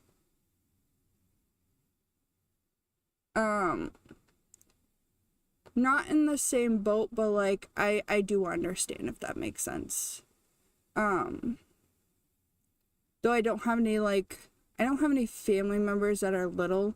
All the family members that probably I grew up with now are like no longer around anymore, so haha, that's fine and good. And I don't know any kids to ask these questions and stuff with, because they'd be on the other side of the family that no longer talks to my immediate family, I should say. So I can't ask these questions to like that family. I did watch that with my friends when, oh wait, I read that. Whoopsies. Whoopsies. Reading the same thing over is crazy. As Bowser, Keegan-Michael Key as I liked Toad, him as Toad though. He was funny. Michael Richardson as Kamek. Oh, the little wizard guy. Make progress on the I was Super like, Mario who Galaxy is Kamek? movie. But the wizard guy. We look forward to sharing more with you. I forgot who Kamek was, and that's the wizard guy. Thank you, and back to you, Miyamoto-san. Thank you. I'm also involved in the production every day, and I'm enjoying it. It's a movie worthy of the 40th anniversary. The one thing I like is that they actually have them involved with the production. That's the one thing I like. So what I've learned about like shit like this is that if they make something into a movie, they don't normally have like the creator onto a production. And from what I've known is that Miyamoto kind of had them do this because he wasn't going to have his characters like kind of like Nintendo. They weren't gonna like have their characters like into a project for no reason and not have them backing it, if that makes sense. He wanted control, which is fully fair. The one thing that comes to my mind is like Owl House, how Owl House was made. Dana Terrace had control, but Disney was controlling, if that makes sense. She was able to write and do certain things, but when it comes to control, Disney had control. To write the scene where Luce comes out to her family, she had to ask Disney more than once to put that 20-second clip in there. So, stuff like that. And Owl House was supposed to be 3 seasons, not 2.5. But because it was targeted to an older audience and not a younger audience like Disney wanted, Disney kind of cut it at 2 seasons and then realized later on that, hey, maybe we fucked up. Stuff like that. There are other things that I can think of, but like for example, if something gets adapted from a book to a movie or a show, they usually don't, they ask the creator, but the creator is not involved half the time. Same thing with manga, or if the mangaka gets, the manga gets adapted from a book to like an anime, a lot of the times the creator is not involved in that process. From what I know now, they will usually have them involved sometimes, but 99% of the time they will not have them involved, which sometimes is why it ends up being a shitty anime, if that makes sense. From the research I've done, this is kind of why. Things can change, and from what I've understood, with like Naoko Takeuchi's like Sailor Moon Crystal, that is why Crystal is like that, because Naoko Takeuchi was involved and it's more faithful to the manga. So like things like that.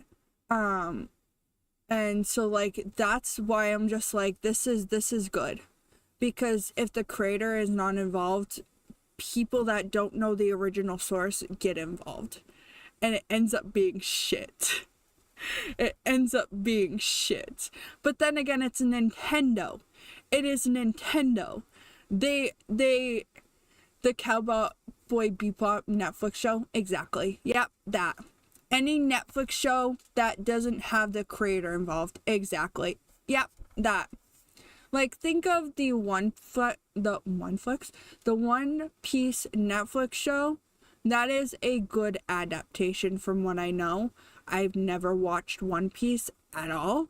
I've tried 3 times. It is very slow start to get into it, and I've tried. But from what I've learned, the One Piece adaptation is one of the good ones. The other ones, I have no clue. I only know from reviews, but they look shit. They look shit. But yeah, any Netflix adaptation is exactly it right there. Yep. Yep. Yeah, a Netflix, I don't know why, but season anime is just like, oh yeah, we can do that, but Americify it. Any name, turn it into an American name. Any school, put that shit in America. And any character-driven plot, motive, whatever, it's gone. We're gonna fuck with it. It's no longer there. I don't know why. I have no clue. I don't know. And I don't know. I don't know what's with Netflix in doing that. It's like we're living in the early 2000s again, where people actively did that to try to get people into TV shows. And that's the one reason why they did that. And yeah. We can do it better than Japan. Yeah, that's probably the one reason why they're doing it. But we're not. Literally, it is a Japan media. And all we're doing is adapting Japan media, but shitly. That's all it is. We're adapting a Japan media, but shitly. That's all it is. Think of like the Avatar show. We kept adapting a show that is American owned, right? And like, from like the animated version to the movie to the fucking shittiest ass show you've ever seen.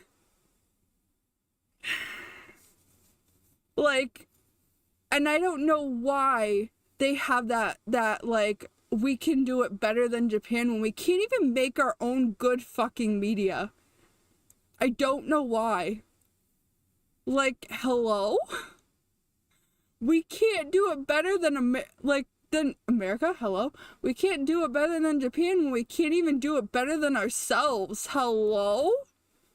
That's crazy. That's insane. That's insanity right there.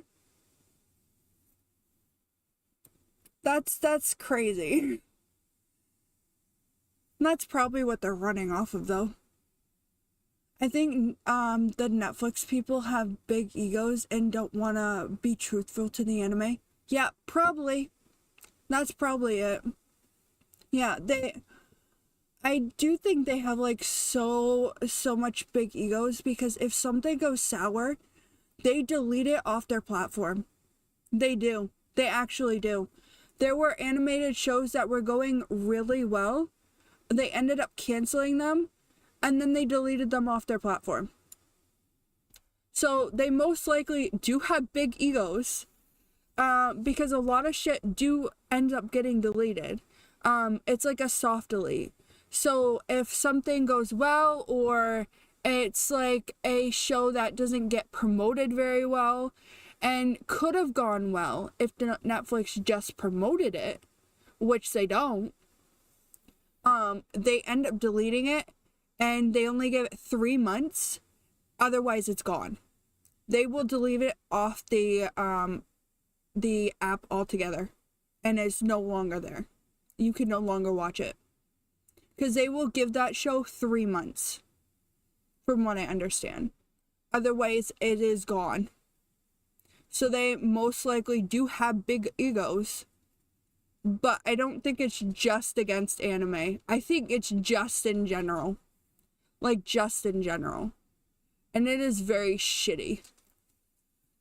It is very, very shitty. I had to eat something because I didn't eat dinner. I had to eat something because I didn't eat anything.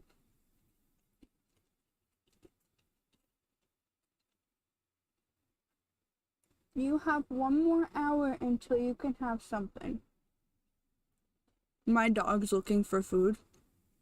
And because he's on, not a diet, but he's on a strict schedule. He ate 5, 36, 7, 8. He has 1 more hour until he can eat. I have a snack right now. After I get done stream, I'll go eat. I'm gonna eat around the same time my dog does. I have a snack right now. I usually, if I eat late, I'm gonna have something small, because I've been sick. Right now I have a snack. But if I eat late, because my dog also has to eat, in an hour, I'm gonna eat when he does. Because he's on a very, very strict schedule right now. He has a snack in about an hour. So I'm gonna eat when he does. So I have a snack right now. It's probably better that I do it that way too. So that way I still give him his snack. Please wait a little longer for its release. I have an Oreo. While you're waiting, I have something I'd like to show you. Please take a look at this. I'm glad I can have Oreos again, I'm not gonna lie. That's why I'm eating Oreos.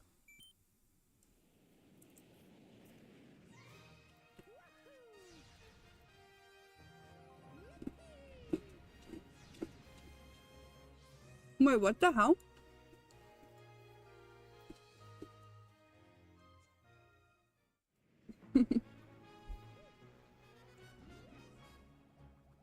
So wait. Did Mario Galaxy ever have a second game or just a 1 game? Was it always just 1 game or did it have 2 games? Because it's bundling with 1 and 2. Are they releasing 2 as a new game? Or just... I don't know. I don't know anything about Mario Galaxy.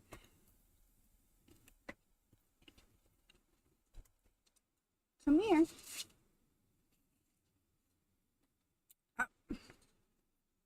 2 games? Okay, so it seems like they're doing a bundle then. Because if they release 2 games, then they're doing a bundle?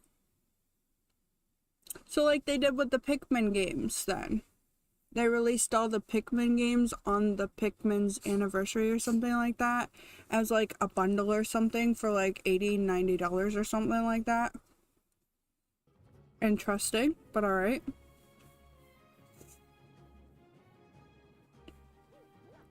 The only way I would get this is if it's priced really low.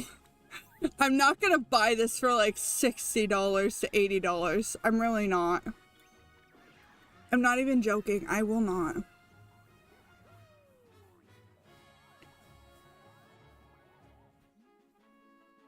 Rosalina was her name. I genuinely forgot her name and my internet shat on me. I'm not shocked. It always does at night.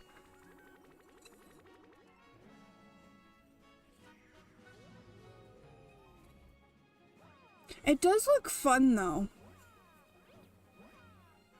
Yeah, hopefully they make changes to the UI. Hopefully. I've seen the UI a little bit, but not much. Not a lot of people do stream the game. Which is kind of a shame because it does look pretty.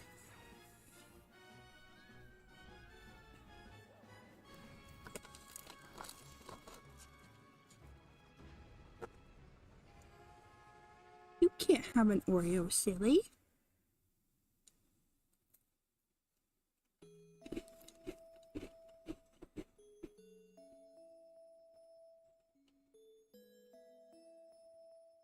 This is the part I've always seen people talk about when they make theories.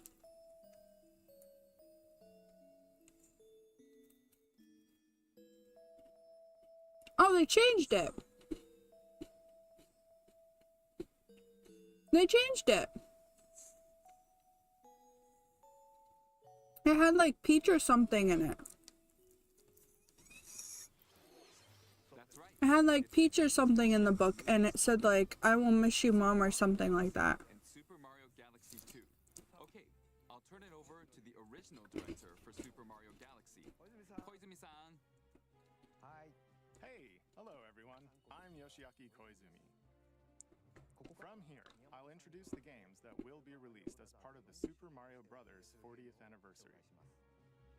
First, the two games you just saw were developed around the idea of what Mario's adventures would be like in space. Okay. The planets have gravity, and seeing Mario not fall off of them while upside down was very impressive, even as a developer. Okay. That looks really cool, and I wish they would still do that in games now. I'm not even joking. The one thing I really wish they would do now in games, almost choked on my own spit. In like games now, is do the whole rotation thing still. Like, even if it's not like the Wii mechanics, like, and even if you still have to like hold the controllers like you do for Animal Crossing, or like I'm playing Fantasy Life I, like, even for that, it would be so fucking cool, right? This would be neat. But Nintendo doesn't do that.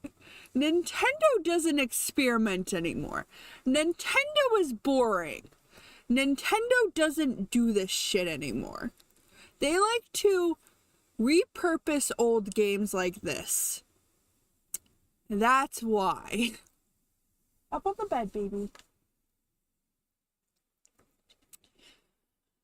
Nintendo is boring as fuck. They like to repurpose old shit. The second game also returns 15 years after its original release on Wii. They don't like creativity. They really don't. And we've also added new pages. We hope you're looking forward to that as well.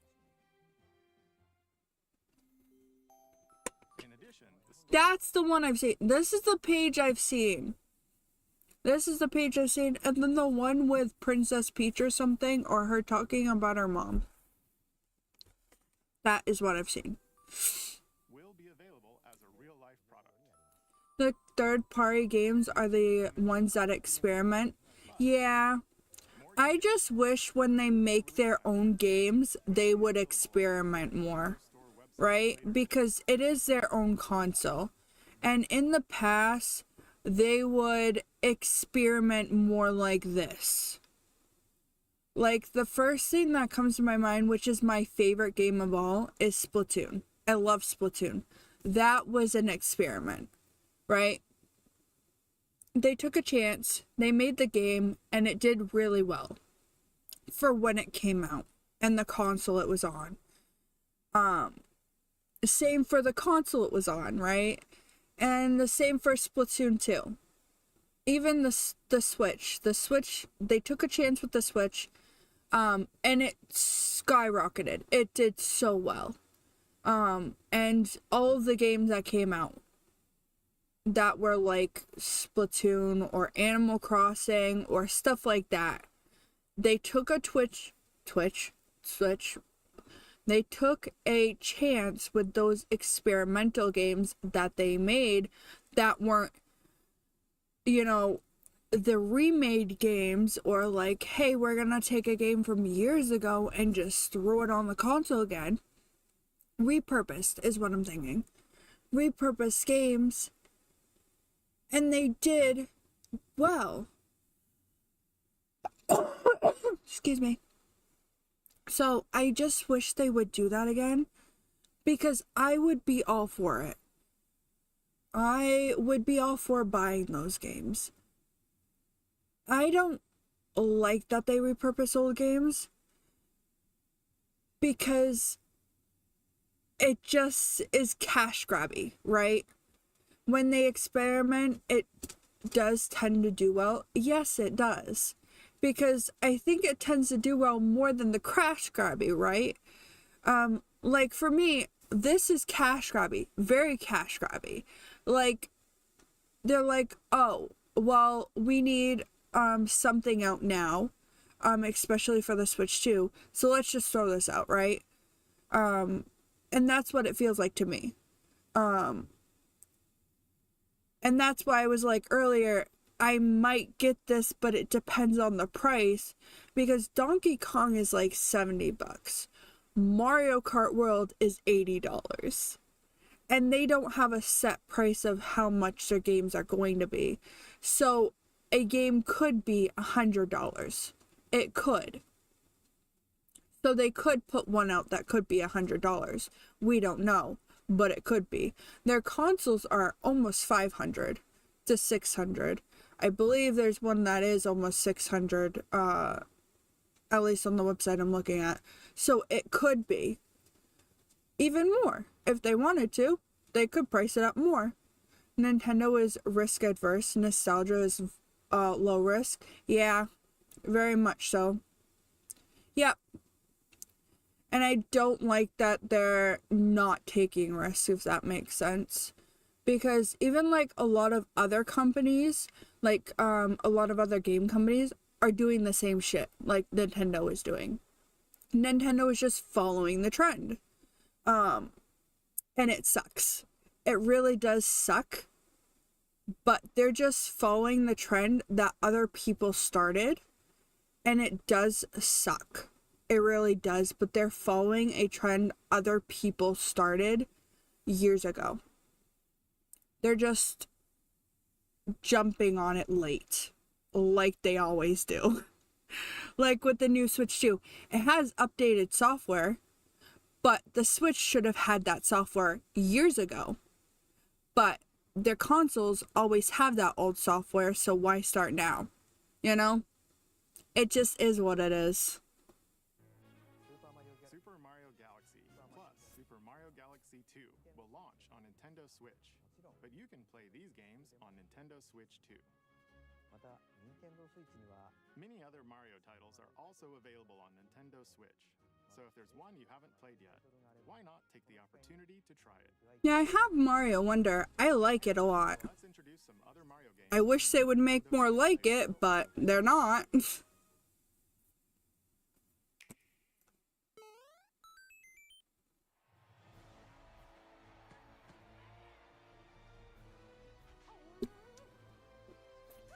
It's a really unhealthy trend. It's bad for the economy. Yeah. Yep. It's also a very bad waste.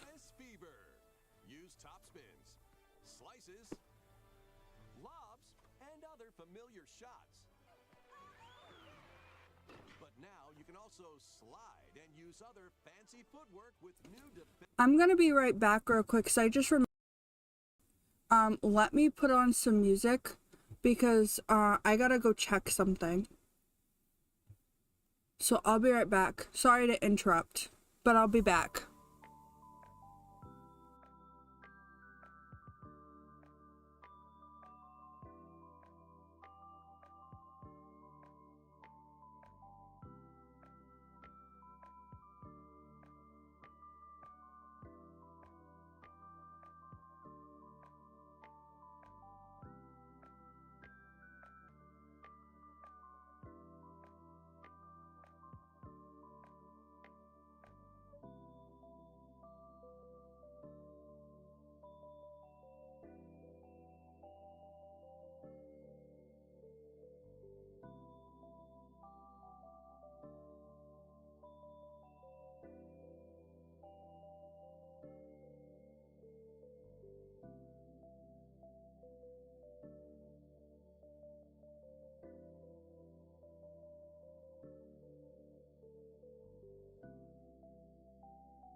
I'm back. I scared myself to shit because I was like, oh shit, I need to check on my dogs.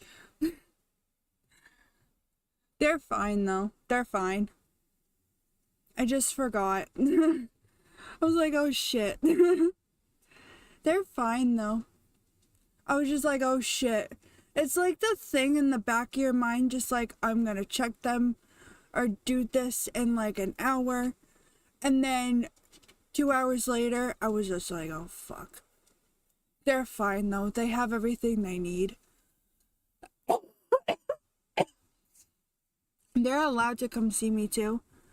But the one of them, I have like 3 dogs.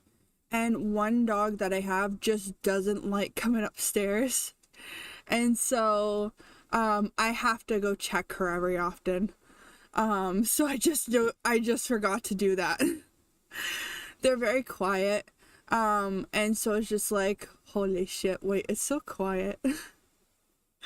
Sorry to interrupt though. I was just like, wait, what the fuck? Defensive maneuvers.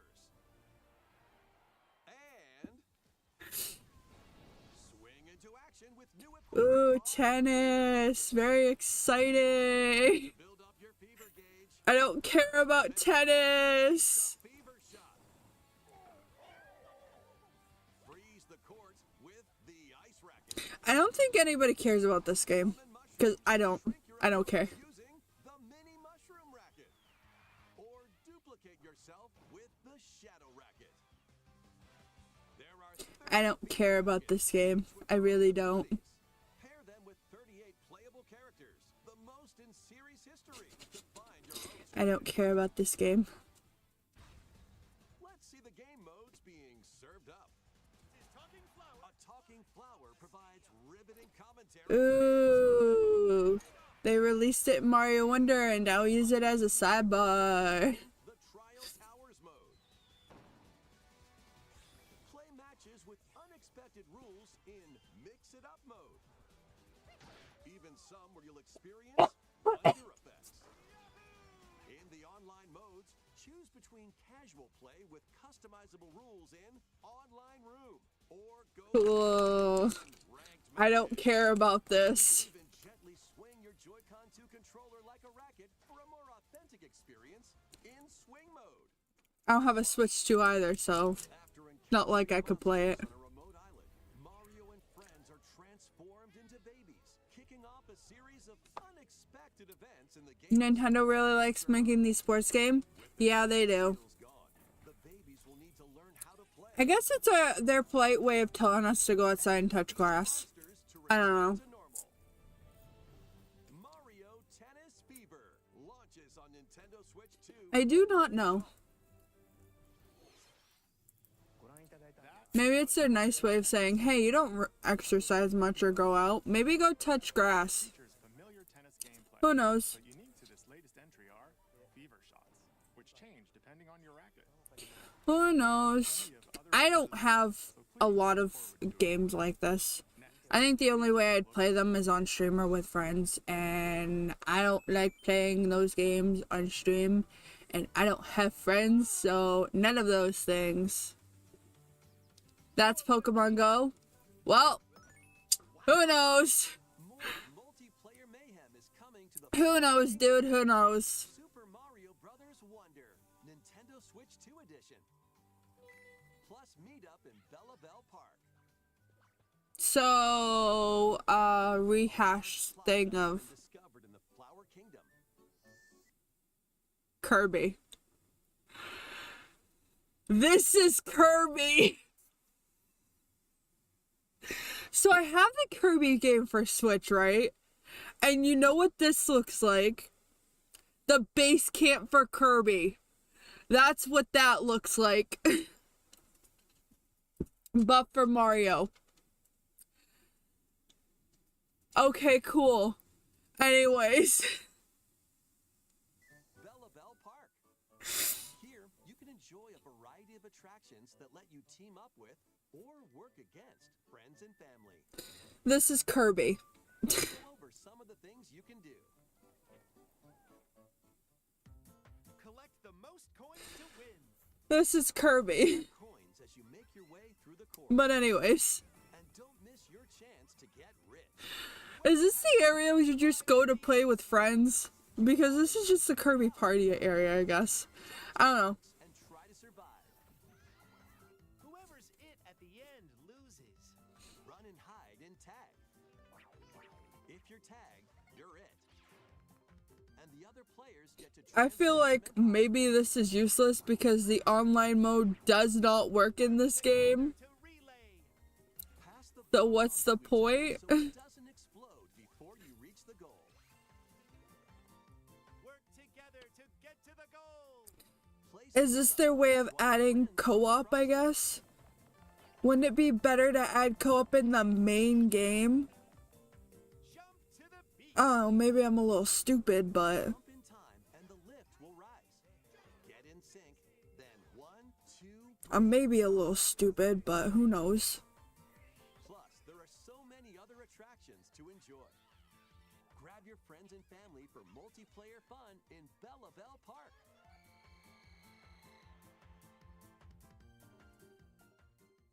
I don't know, why play this when I could probably just play Mario Party with friends? That's a little bit better, but Future. Super Mario Brothers Wonder, Nintendo Switch 2 Edition, plus Meetup in Bella Bell Park launches on Nintendo Switch 2 next spring. yeah, why play this when I could just play Mario Party? Super Mario Bros. Wonder is getting a Nintendo Switch 2 edition. As its name implies, Meetup in Bella Bell Park adds more multiplayer options to enjoy. It also adds other new content, so stay tuned. Yeah, I don't know what the point of this is. About these chatty characters, I don't know what the point of this is. the talking flowers. We actually made them. We kind of look alike, huh? That's gonna be $100, isn't it? Like the Nintendo clock Our own. that they never mentioned again. These talking flowers can make everyday life a little more fun. They're planned for release next spring. Yeah, let me guess, it's gonna be 80 to $100, like the Nintendo clock they released, but never mentioned again and never receives updates.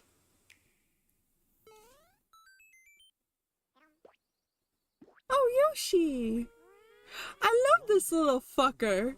He's so cute. A talking book named Mr. E suddenly falls from the sky. Oh wait, he's so fucking cute. I love Yoshi. I've never played a Yoshi game before. Within its pages about unusual creatures. But it can't actually see what's written down. So Yoshi jumps in to help I'm investigate guessing I can't get this for my Switch, and I have to get a Switch too. like creature. I have to, don't I? I do not want to. We found it right away. Oh wait, I love this. It tastes kind of sweet. I absolutely fucking love this. Back, I love this. and they'll bloom. I actually love this. Look, you'll This is the type of game I want Nintendo to make. New inventive shit. This is the actual game I will buy. hey, we found some Wait, you never played a Yoshi game? Nope, never played a Yoshi game. and they'll scatter in the air. Oh no, I've only had Mario games before. it seems like the dandelions can absorb nutrients. Bro, I want to play this so bad.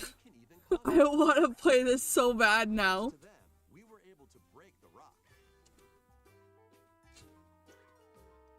I want this. There are lots of unusual creatures residing within the Bro, they can just shut up and just take my money already.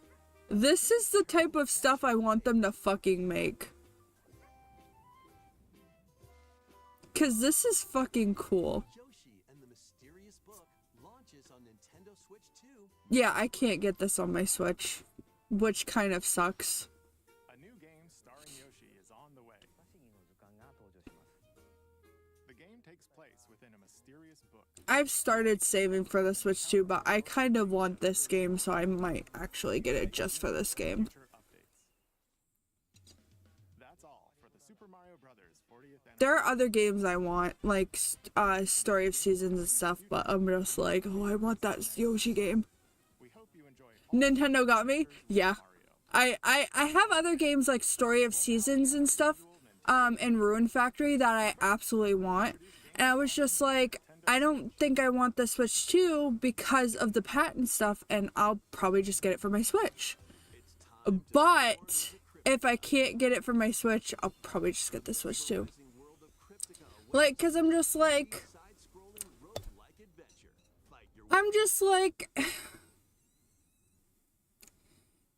you know, Nintendo doesn't innovate.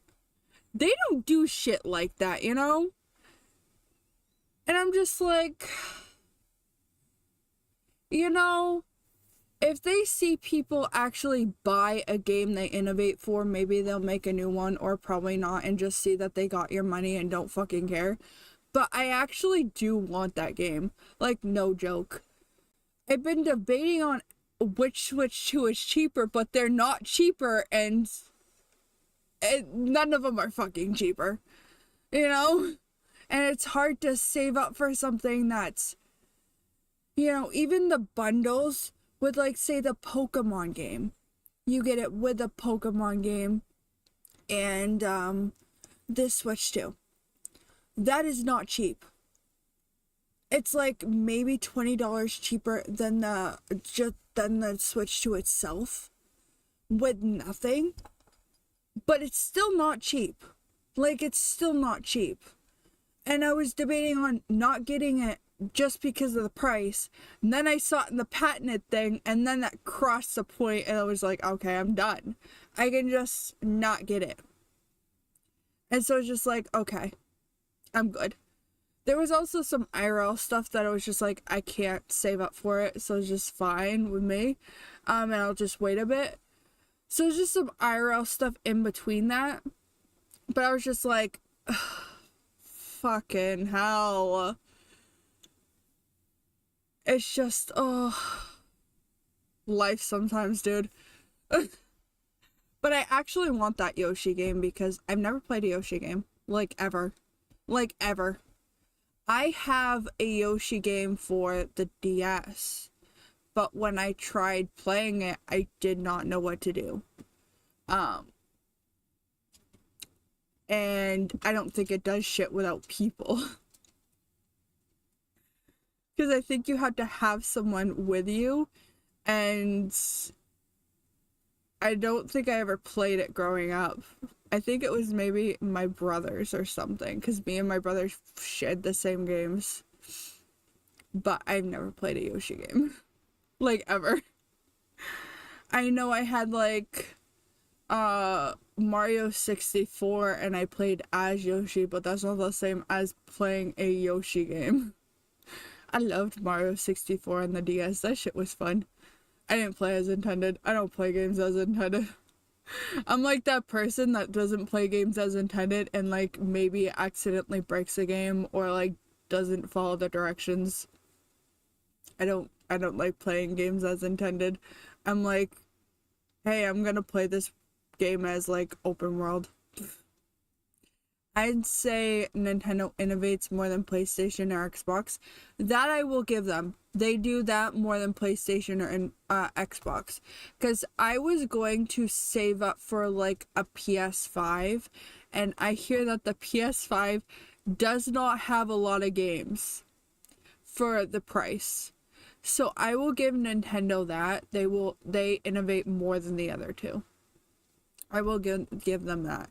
And I don't hear anything about Xbox anymore. Like, growing up, I would hear a lot about Xbox. And I would see my brother play Xbox.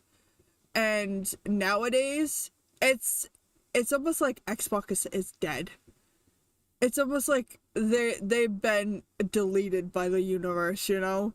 Because I don't hear anything about them. Like, ever. So, I will give Nintendo that. They innovate more than those two, yeah. They do. So, yeah. I will give them that. Through this 80s anime-inspired realm solo, or with a friend in couch co-op, where every battle is twice as chaotic and twice as thrilling. Ooh, the details. Swift swordplay against Every time I see this stuff, I'm just like, how much time did it take them to make this? Because this looks really cool. With the help of magical creatures called storm hearts, you'll gain permanent upgrades to boost your abilities and help That you is on your neat. next run. That is neat. And in couch co-op mode, you can experiment with ability upgrades by combining and sharing power-ups for different playstyles. I don't know if I'd play this because this isn't my type of game, but this is very neat. It looks cool. The wilderness is calling. Oh, I know this game! Inspired by the Dinkum! in this I'm getting this. I am getting this. I am buying this. I am buying this. wilderness, your home. Plant crops, catch fish, I want this game. and Like, no, I actually want this game. don't let your guard down while exploring. Wild creatures may attack. I've seen people play this game and I want this game like so bad. I want this one. As you progress, you can turn this rugged island I love these types of games, dude. into shops, enjoy festivals, and talk with Bro, I want this game. Some of them might even decide to live here. Plus, up to 4 friends can build and explore together in local. No, cause like I want this game. Dinkum launches as a timed console exclusive on the Nintendo Switch system November 5th. Pre-orders and a demo will be available later today on Nintendo. Timed exclusive is so fucked. Timed exclusive? That's crazy. That's insane. That's fucking dumb. Is it like The Sims or something? So it's kind of like Animal Crossing, basically. It's almost like Animal Crossing, where you get to terraform, farm, and build your house and stuff. I really like games like that a lot. A lot. I don't want to compare it to Animal Crossing, but like games like, Ruin Factory, Story of Seasons, especially Ruin Factory and Story of Seasons, and Animal Crossing, I love a lot. I love Story of Seasons. I love them a lot. Stuff like that. I love those types of games, like farming games, relaxing games, like simulator games are my favorite types of things, and I love those types of things. Specifically ones like Animal Crossing are my favorite ones, because Animal Crossing is my favorite one. Along with Splatoon. Those are my favorite 2 games. And so like anything that I can play where I can just lay down and chill and like not have to think is my favorite game to play for that, like have a hyper fixation on it, if that makes sense. And I really like those a lot. And Dinkum is like one of those games where you can like lay down, chill, you know, do this specific activity, almost like Minecraft. That's a better game. It's almost like Minecraft, where if you set your sights on something specific, you can do that something specific. You gather the materials, you craft those things, and you do that. Almost like Minecraft. And it's very fun. I like it a lot. Relaxing? Yeah, relaxing. Very relaxing. I know Minecraft isn't supposed to be a relaxing game, but it is very relaxing, yeah. It is very relaxing. I sound like a crazy person, but it is very relaxing. A lot of times I'll turn off like, what is it? I'll turn it on like, what is it? I'll turn off like mobs and shit. I forget the mode, but I'll turn off mobs and shit, and I'll get the materials that I need to like build a house, and then I'll turn mobs back on. But like mob griefing, I will turn it off completely so they can't destroy anything that I built. That way I'm safe in my home.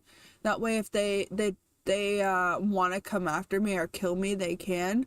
But like it is I made my own relaxing little game. I made it my own relaxing little game. I like these games though. I want this, so I want this one really bad. Hold on. My camera's gonna be off for a minute because I want to take a picture. Because it is a limited pre-orders. Which kind of sucks. That's sucky.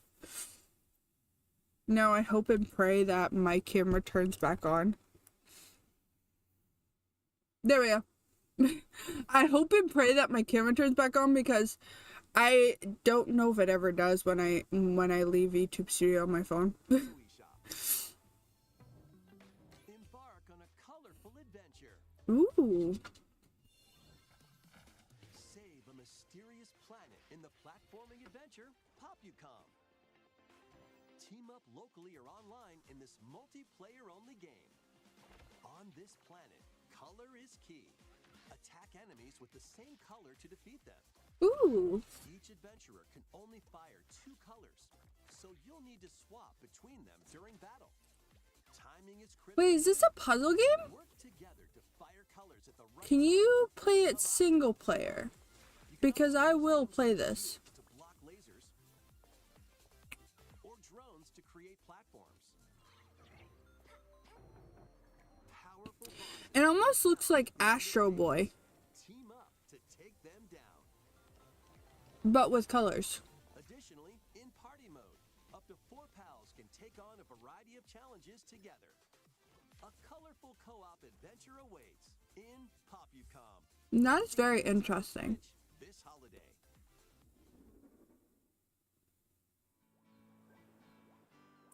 This is the other one I really want to get. Small island, floating Tomodachi Life, I think it's called. I've never ever played this. carefree lives. I've never played this before. When is the game coming out? Let's take a look at what's happening in the Tomodachi Life living the So this would be very interesting for me to play for the first time ever. I've never played this before. this island. You can create me characters of anyone you'd like living here. Ooh. Base them on a friend, a family member, or even yourself. Once you've chosen their personality and voice, My name is Anne. your me is Interesting. Can't wait to start living here. the me characters you create will enjoy their island life however they see fit. Wonder what's up. I'm so hungry. Food for thought. So is this like The Sims? Enjoy. I've heard good things about it. Me too. A lot of people keep praising this game for some reason. And I don't know why, but it seems like The Sims. It looks up my alley though because I like these types of games. I'll let him finish in a minute, but I tried to buy the original one. There was one selling in my area. Well, not in my area. I shouldn't say in my area. But on Amazon for like $180. I'm not buying a DS game for $180. You've got to be kidding me. I was gonna buy the original Tomodachi Life because I've never played it before. And I was just like, okay. Sure, I'll check it out. And I have a DS and my brother let me use his 3DS. And so I was just like, cool. And maybe I shouldn't scream. I was looking up online and I was just like, this shit is $180. I don't think it's worth that much money. It must be good. Yeah, it must be worth the $180. I sure ain't paying that.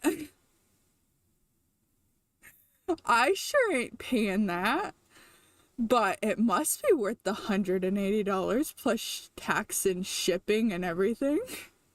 But I sure ain't paying that because by the time tax and shipping and everything, that's gonna be like 200 and something. I am not paying that. So I did not get that game.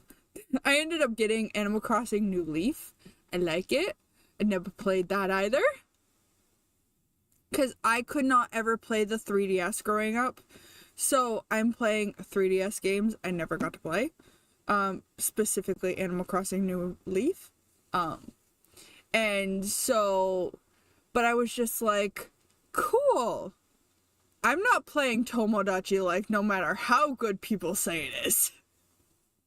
That's why another reason I'm so excited for this game, because I was just like, I've never played this game. I hear it's really good. People kept freaking out about it like they do Silk Song. And I'm just like, cool, it must be really fucking good then, doesn't it? So, fun fact that I found out myself. I hope it is good. But They really hit it off, all thanks to this meetup. This is just a small slice of the life here on the island. the tariffs are going to make buying anything from Japan this Christmas painful. Bro, I feel that. I made an account on Amazon, like the Japanese Amazon, and I finally got the courage and like some of the money to try to buy stuff from that account I made. And then they did the tariffs from like Japan, and I was just like, never mind. And then I heard Japan is no longer allowing shipping from in or out of America. I was just like, cool. My hopes and shit are gone. Awesome. And I'm so pissed. I am unbelievably pissed. I have a family member that is just like, this is a good thing. And I'm like, no, you don't understand how fucking pissed I am. Like, I am so pissed. Like, I am unbelievably pissed. So that's awesome. I feel your pain though. It is shitty. It is very shitty. I feel you though. It is bad. And they just keep getting worse, dude. Stay tuned for more information in the future. What the fuck? What the fuck?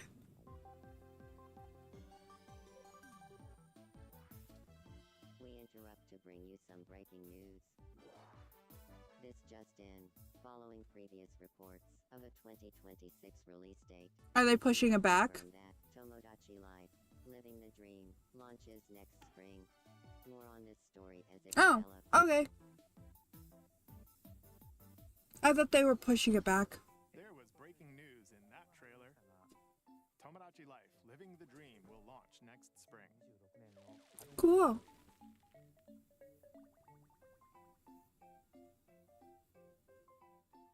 Please wait a little longer for this new dream life.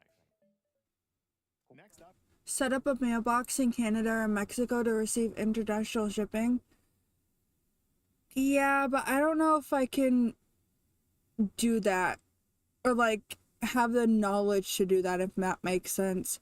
Right now I don't have the financials to actually do that anymore. And I don't know if I have the knowledge to do that. And that might be a little tricky for me. I would if I could. But I don't know if I can. Like, I legitimately would if I could, but I don't know if I can. And I don't have anybody I know to receive that and then send it to me either. That might be a little tricky. I would though, if I could.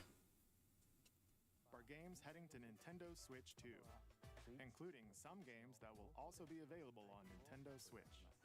Some games, they say. But last time it was like 2 from the last direct. Slash and clash in these So I don't have a lot of hopes. Get over here. It's only worth doing if you live near the border. Yeah, I don't. So This compilation features it's not worth doing. games from the 90s and early 2000s, including arcade, console, and handheld versions. Friendship matters, so fight your pals locally or take the in-game tournament global with added support for online play. Want a break from combat? Dive into an interactive documentary that includes concept art, archival footage, and exclusive interviews with the original Interesting. creators. Prepare to test I'm not a fight game person, but I like older games and think they're very interesting. Nintendo Switch 2 and My dad did it to get rare car parts. Oh, cool. 12. That's very interesting, and if I did live near the border, I'd probably do it, but I don't. Remake trilogy. I don't. So it's not really worth doing, unfortunately. Right, a former member of Shinra's elite soldier unit. While he's working as a mercenary, the legendary hero Sephiroth, who supposedly died on a past mission, suddenly appears. Ooh. The fate of the I'm not a Final Fantasy person, so this means nothing to me. Remake Intergrade launches on the Nintendo Switch 2 system January 26th. Can the Switch 2 handle that, though? From malicious machines in this That's the action-adventure question. battle foes to rescue robot allies. Collect resources. I don't know if it can. Others to call home. Ooh. Then customize your weapon classes and unlock powerful abilities. Ooh. You can also catch fish, harvest crops, and craft items I between love these types of games. Wait, hold on. You can team up with friends in co-op or via game share. Hold on, I like these. Controls are also supported on Nintendo Switch 2. Linked Banner of the Spark launches on Nintendo Switch 2 and Nintendo Switch later today. Interesting. I like those types of games a lot. I don't know if I'll get that one, but those are my favorite types of games, so that's very interesting. Well, daughter of Hades, Hades! Hades 2! princess of the underworld, Oh, the scenes look so cool. And if my skin weren't killing me right now, I'd be so more excited. My skin is very dry war has come. because of the damned weather. Shall you rush now to your family's defense? God damn.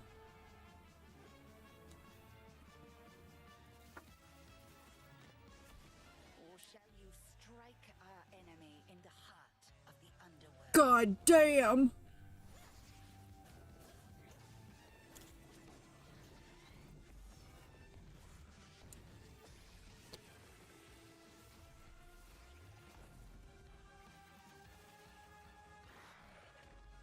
God damn.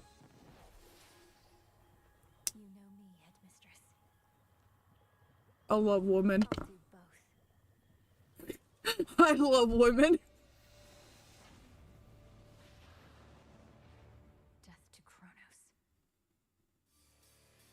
Prepare to battle beyond the underworld of Greek myth in Hades 2.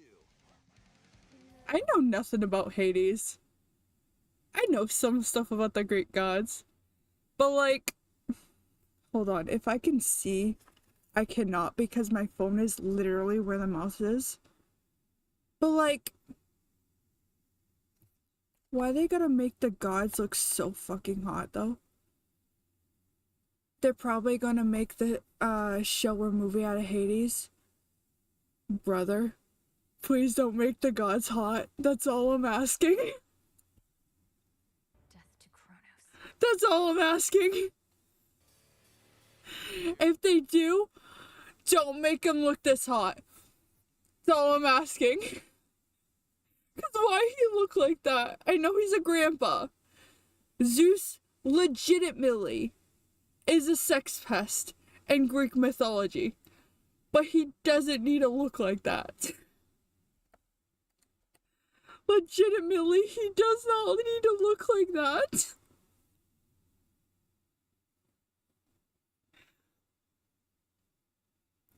Like, actually, they make it look so, I can't even, like, Prepare to battle beyond like, look.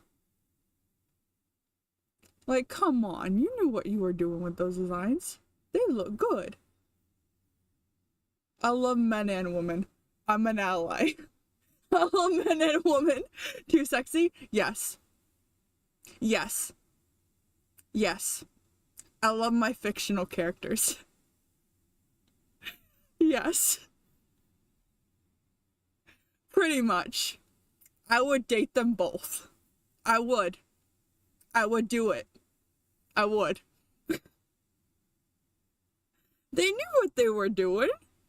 Even the other designs for Hades, the original Hades game, they also fucking sexy.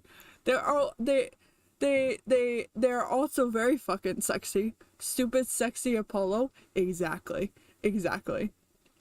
I want to punch him, but he's sexy.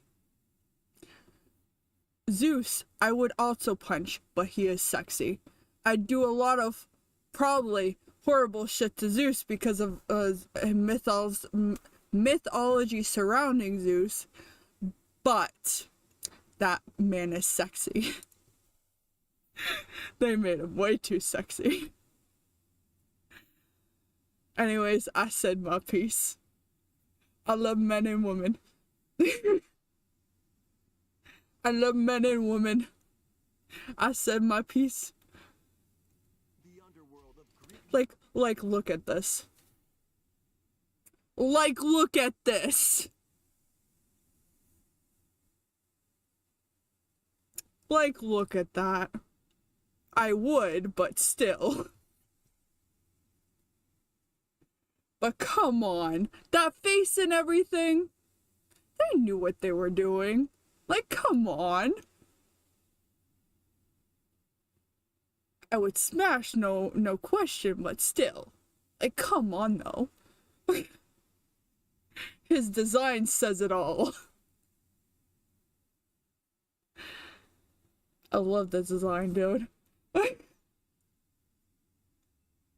I've never played a Hades game, though. I just saw the designs and like, they're too sexy.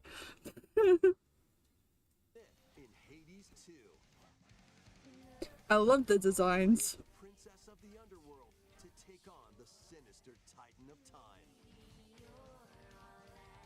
Wield powerful weapons of night, the sister blades, the moonstone axe, the witch's There's nothing wrong with appreciating beauty. Exactly. cast a binding circle to ensnare your enemies and gain the upper hand. I think if I played Date Everything, I would lose in an instant. Because no, hold on, I gotta explain myself. I said that and I was just like, holy shit, I gotta explain myself. No, because hold on. I watched one of the creators I really like, and they were playing Date Everything, and I was just like, no, cause hold on. The character designs, stupid, some of them are stupid, but some of them really do, they're way too fucking sexy. They're way too fucking sexy, and I think I would lose immediately. And some of the shit that they say and everything, I think I would lose. That is my explanation. I had to explain myself immediately. No, because I was just like, hold on, that sounds bad. But no, because like, with the stuff that they say and Date Everything, I was just like, hold on, wait a minute. I think I would lose and like fold immediately. Each time you set out, you'll be faced with different choices. I do like the designs though for this game. This game has really nice designs. New secrets and unravel the story. On Nintendo Switch 2, experience the action in up to 120 frames per second in TV mode.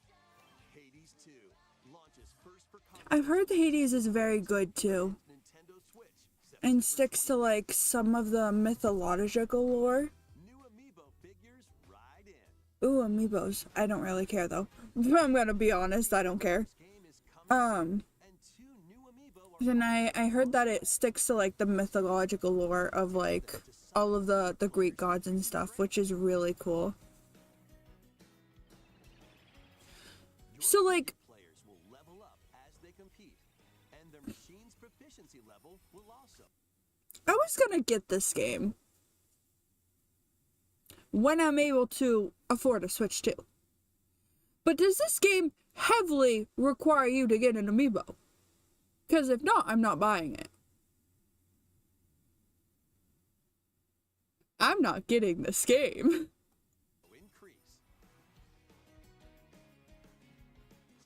the amiibo, Cause that's you can fucking stupid. swap riders. Just like in the game, you can choose your rider and machine. Levels are also transferred over.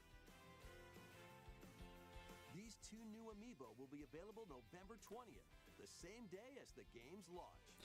I wouldn't mind this if Nintendo didn't pop out amiibos out their ass like moneymakers. This is cool in concept, but Nintendo pops out amiibos out their asshole. And it's just like, oh, you get this new game, but you also get this new amiibo, and yada yada yada. So it kind of does not come out genuine when they do this. I would not mind it if they did not do it so often. Be on the lookout for even more Kirby game looks really good, but the amiibo is stupid. Yeah, it is. It really is. Direct, hosted by the game's It really, really is. Sakurai, is also on the way. So, like I said, I wouldn't mind it if they didn't pop out amiibos out their ass every 2 seconds. The only reason why I don't mind it is because, like I said, the original Splatoon game I grew up with on the Wii U had this same concept. If you get an amiibo, you get extra shit you can do in the game. It was not required. This game, it looks like you are required to have an amiibo. That is fucking stupid. If it was not required to play the game, I would not mind it. That's the only thing I would not mind. It seems like you have to have an amiibo for a paid game you paid for to play a paid game you paid for. For another, like, say, $20 to $40 for a paid amiibo, you have to be forced to pay for. That's fucking stupid. That's the only thing I wouldn't mind, but Nintendo pops it out of their ass, like amiibos, every, like 2 seconds, because they want you to pay for amiibos, like moneymakers. That's the only thing I'm just like, this is kind of like a cash grab. The other thing was the Splatoon thing, that I wouldn't mind if they did it right, which seems like they're not. Is why I'm just like, yeah, no. Which is why it is very stupid. Because they don't ever do this shit right. This I don't care about. I'm okay with paying, just not paying to win. Exactly. Exactly. It should be optional, and it's not. Because money only. Money speaks volumes. After traveling back in time, I don't care about the Zelda thing. meets the first king of Hyrule. I'm gonna be very honest. I have one of the Zelda games, and I don't care for it. I really don't. I like open world games, but Zelda isn't hard. It doesn't give you any directions on where to go, when it should at least give you a little directions on where to go. And then when you go somewhere, it kicks you out and kills you. And so I don't like the game. I tried doing stuff, and I don't know what I'm doing, and so it should give you a little direction. Maybe I'm stupid. But I should not have to look up a tutorial to play the game that should tell me at least what I'm doing, right? So I don't personally care for it, but that's just me. Maybe I'm not good at the game. Maybe it's a get good situation, but that's just me. So I don't care for it. That's just me though.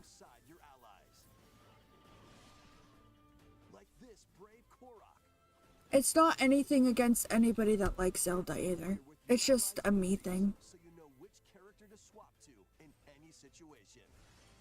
Zonai devices can bring water, wind, and other effects to combat.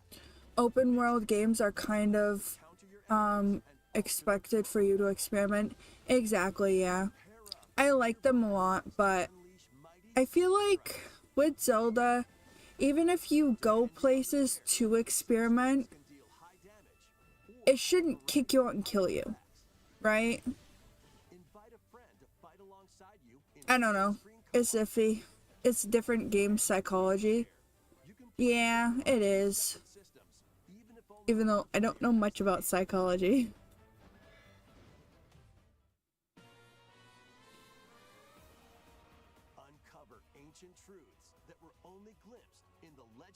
However, I did like whatever I played of it.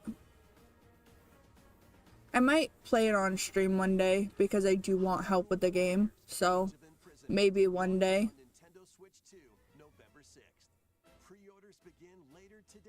But like I said, it might just be me.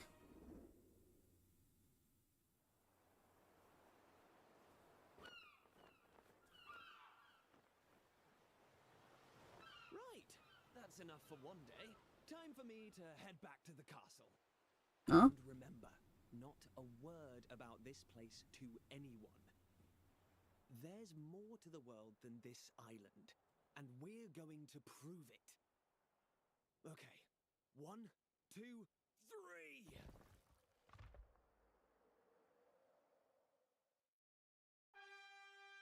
What the?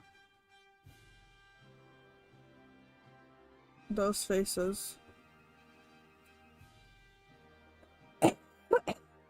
Hold on, the name will come to me eventually. Dragon Quest! Dragon Quest. It came to me. It's Dragon Quest. Make sure your audience has played Zelda already. Yeah, don't worry. I don't plan on playing it anytime soon. Sometime in the future.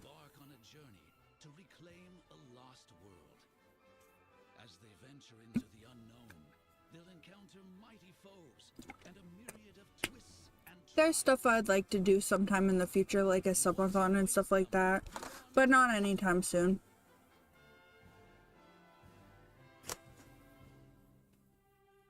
I have like a list of goals and stuff.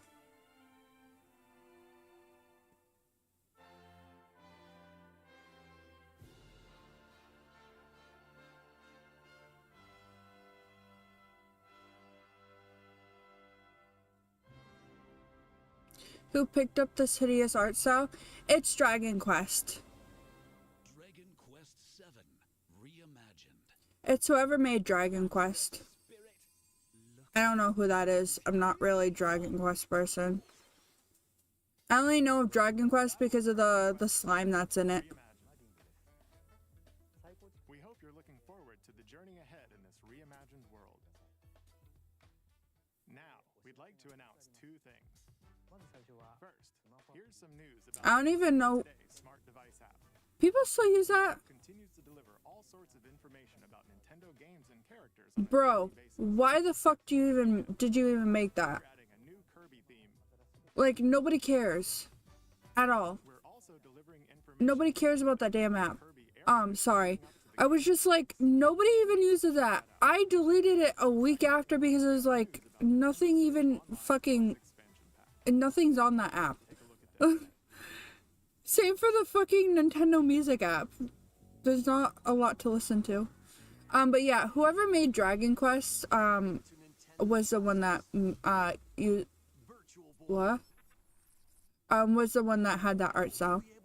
I remember the prison Dragon Quest had Dragon Ball art style. Yeah. I think they changed it or something. I'm not really sure. I don't know much about it. So what, did they bring this back or something?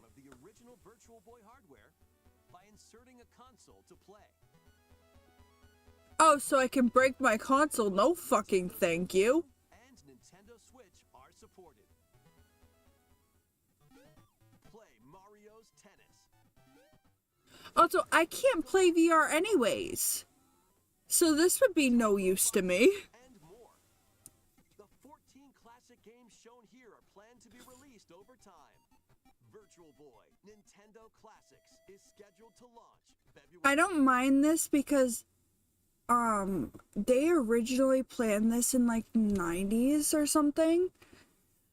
And it didn't take off, so then they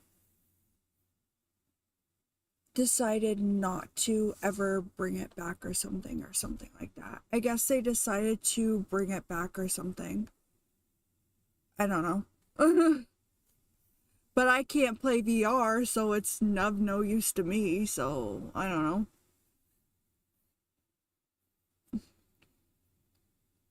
I can't play VR. I can't get this, and I don't think I would because I don't want to break my fucking Switch. Nintendo classics will be available in the future.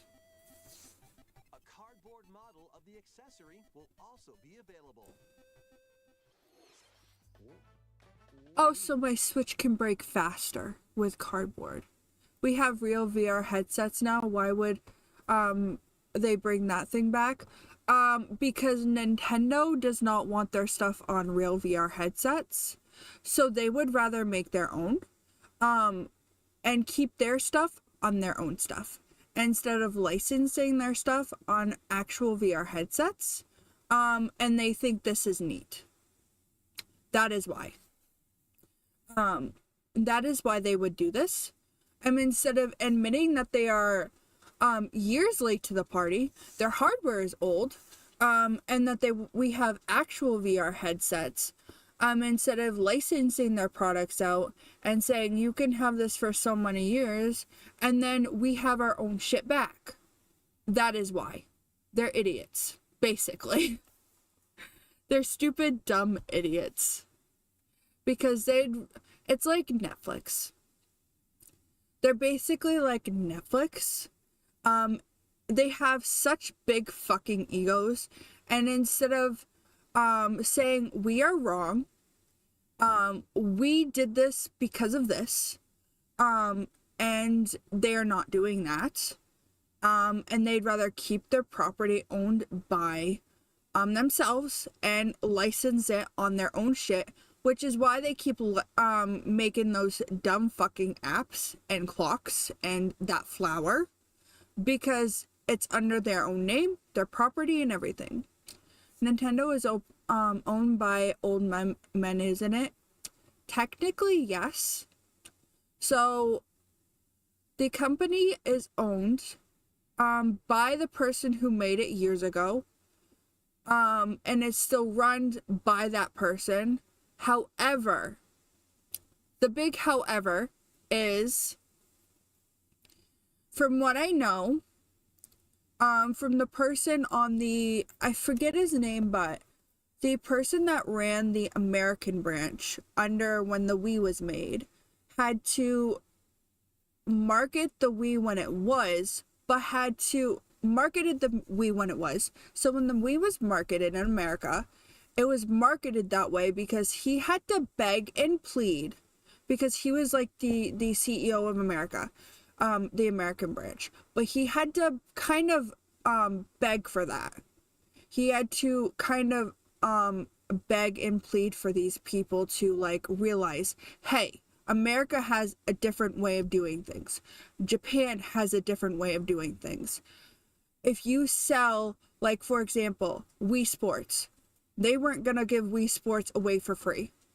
They were going to sell that. And that's fine.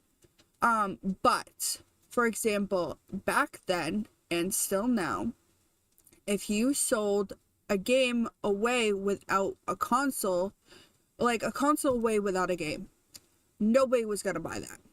And the only way the Wii did well was because it had a game with it. And that's why it was marketed like that, because the guy that was the head of the American branch had to beg for that. He was like, hey, so if you sell this console without a game, it will not do well because people don't know what this console has, the offers that it has, the what it does. If you give this game away for free with the console, people will know what it does, what you can do with it. And specifically the people on the Japanese side did not want to do that because of integrity, because they feel like if I made something, it is my right to sell it however I feel like, but because Nintendo still feels that way, it is their product they made it, they own it, and it's their right to value it and sell it for whatever price, and they still feel that way now. And that's why it is kind of run that way still. And the American side now kind of goes along with it, but to an extreme degree. It's run by a different person, which is why it kind of goes off the rails. But my point was, back then when the Wii was marketed, that's why it sold so well. Because the guy actually came out and said, hey, I did all this shit, which is why it sold so well. And they did not like it. And the American branch was kind of run a little bit better than the Japanese side, because whenever he went over to the Japanese branch in Japan, they laughed at him and did not like it, from what I understand. And it's very, very interesting. I think it's because there's two different cultures and two different ways of running things.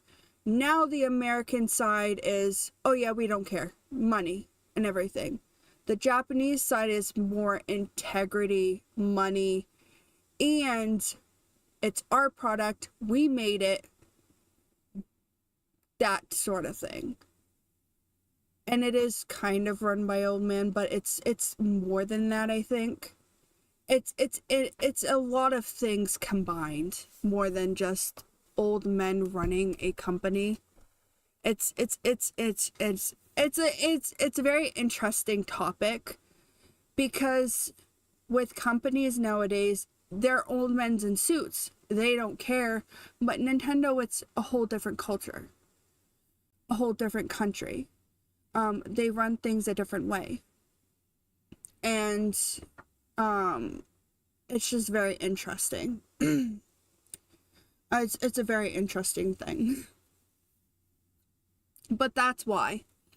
I did a little research a while back because I was very interested on it. So that's why I went a little bit on a rant. But yeah, that's why. It's very interesting. We hope you're looking forward to Virtual Boy, Nintendo Classic. That's also why they released these two. I can't play VR, so this is of no use to me, so I don't care.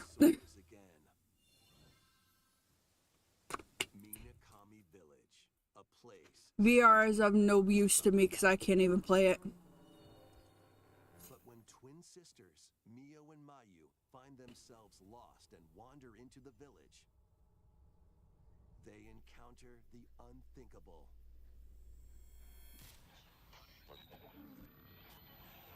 The victims of a past tragedy.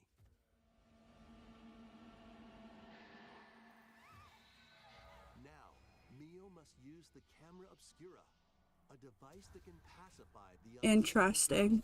and find a way. I don't like horror games that much. This isn't, I don't like this, so. I won't ever play this. Mayu's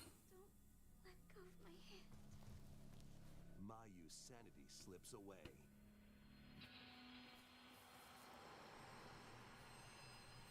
It's a pretty game, though. Will the Crimson Butterfly lead them? Pretty. Fatal Frame 2 Crimson Butterfly Remake launches on the Nintendo Switch Pretty. early next year. I don't care. With the Nintendo Switch 2 editions of these games. In the Nintendo Oh, I don't care. edition of One Piece, Pirate Warriors 4 I don't fucking care, dude. against more on-screen enemies. I don't care about One Piece. I'm gonna be so honest. Become King of the Pirates. Enjoy camera play and more. I don't care, dude. 2 Nintendo Switch 2 edition. Out of curiosity, what do they have here? Reactions while you cook together. I gotta move my phone again because my thing is... Ooh! Nintendo Switch 2 Did they fix it? Are the mouse controls fucking better than they were? can play in split-screen multiplayer. And with Game Share, up to Power Wash 2 Suica. if one It looks like... 5 new levels, including Candyland, Another remake, yeah. That's all they do, unfortunately. Plus, with mouse controls, you can enjoy a new way to wobble with physics-based fun. Craving more to clean? Power wash. I want to play this on stream really bad. I'm afraid if I play this on stream, I might fall asleep.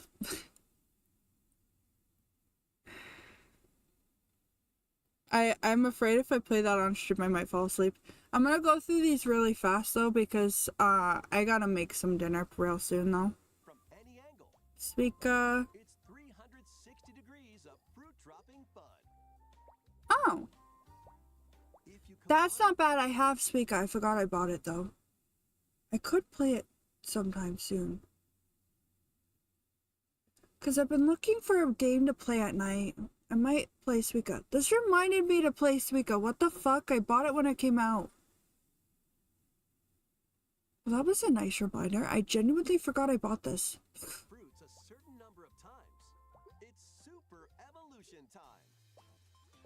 When this is active, you can earn bonus points. I genuinely forgot I put. I genuinely forgot I bought this game. That's crazy. I genuinely forgot I bought this game. That's insane. This might be better though. Ooh. Oh, like locally. Locally doesn't ever work, especially if you have friends far away. Rotate, aim, and go for the watermelon when That doesn't look. Oh, it's a new game. It's a new game. Gotcha.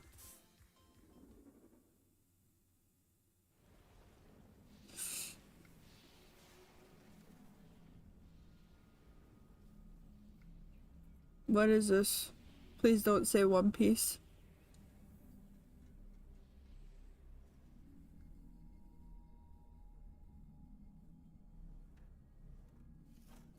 I was gonna say Splatoon, but that ain't Splatoon.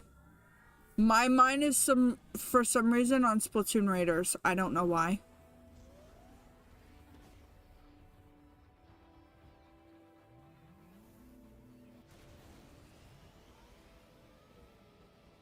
I think this is a new mechanic because out of all the trailers I've seen, they've never had this mechanic before.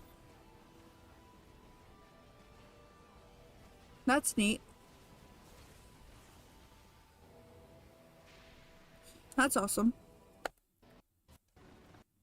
That looks very cool.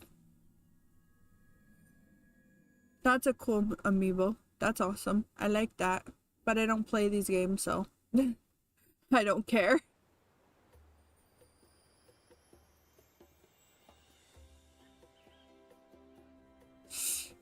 Donkey Kong, I think. Yeah. This is where you're from, DK? This is beautiful. DLC is smashing its way into This just came out and it's already gaining DLC.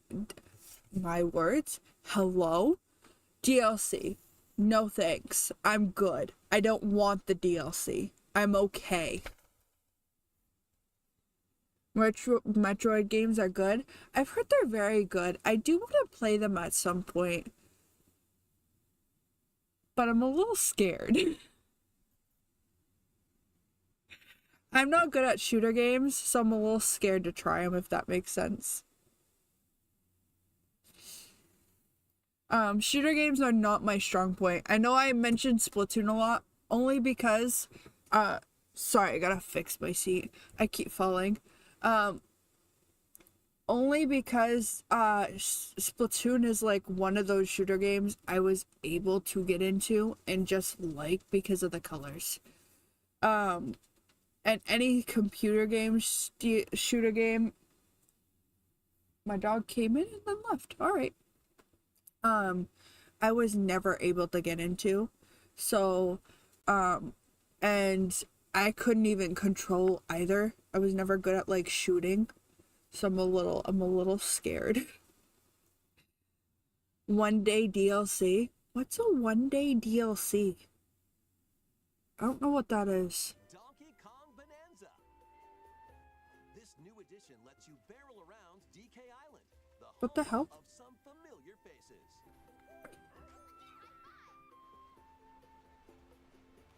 And if you finish the main game story, Void Kong will offer you a position in the ranks of the Void Company. What do you think? So like Animal Crossing. Your mission? Collect as much shiny green ore as you can in Emerald Rush. So you only get to play it for one day? Is that it? That kind of seems like a waste. No?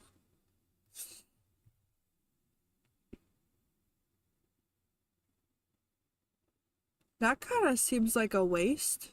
I don't know. If it's a one-day DLC and you only get to play it for one day, that kind of seems like a waste.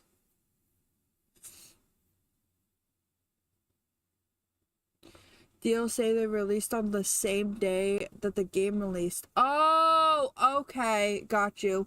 I've never heard of one-day DLC before, so I don't really know the concept. Okay, thank you. I've never heard of it before. Excuse me.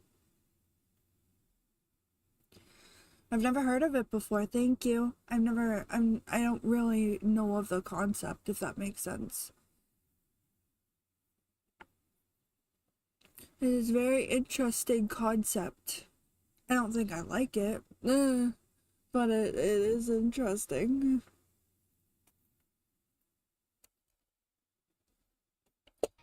It is interesting.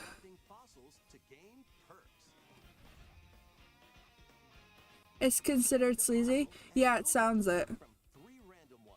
It sounds very sleazy.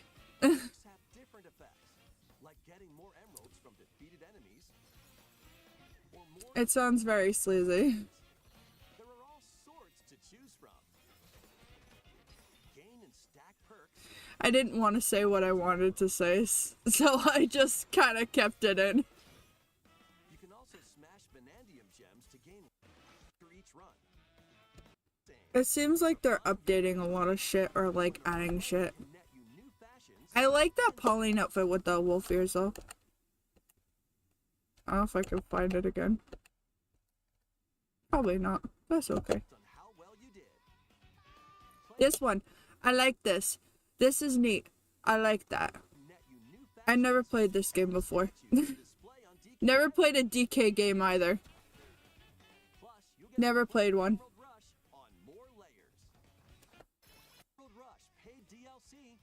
This is interesting. Never played a DK game. This would be an interesting game to play, but the DLC kind of makes me not want to play it. Because of the one-day DLC thing. I don't know if I want to play it. Because it literally just came out. It literally just came out, dude. It shouldn't be getting a DLC this soon. It literally just came out. It just came out. I don't know. Wait a while. Or maybe you should have added more content before you fucking release the game. I don't know. But that's just me. Please look forward to collecting lots of emeralds. What is this? Oh, Pokemon? I don't fucking care. I just went on a rant for an hour about Pokemon. You think I'm gonna fucking care about Pokemon?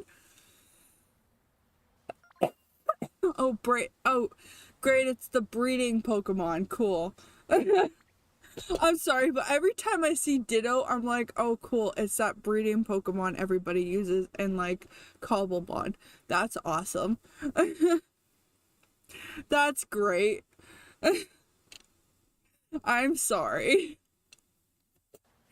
I can't look at Ditto the same again because everybody uses this guy and what the fuck? I was going on a rant about Cobblepond and then Ditto just turned into a fucking human? Excuse me?